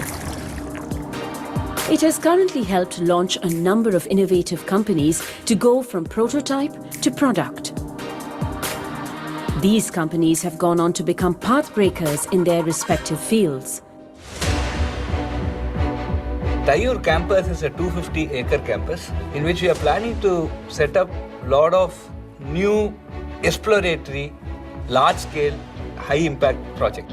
Effective in a sense, it translates into something very important for our country. There is a necessity for our country to bringing that Atmanirbharta in that particular field. So my ambition is to have 50,000 students enrolled in IIT Madras, in which around 12,500 would be on campus and the 37,500 would be through our online education. With respect to international relationships, we also find that there are many countries, like how Germany came and helped us set up an IIT. There are many places where we can go and help them build a good academic institution. Like one request has come from Tanzania, where we go and set up a IIT Tanzania. We would like to have our students become employers and CTOs rather than an employee. IIT Madras has been on a rapid growth trajectory over the last decade and has consistently maintained a #1 position in the NIRF ranking. It is also recognized as an institute of eminence by the Indian government. With a focus on entrepreneurship and cutting-edge research, IIT Madras has set itself on a path to create an immense positive impact in society and industry by producing technology leaders who will build a truly self-reliant nation.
All right.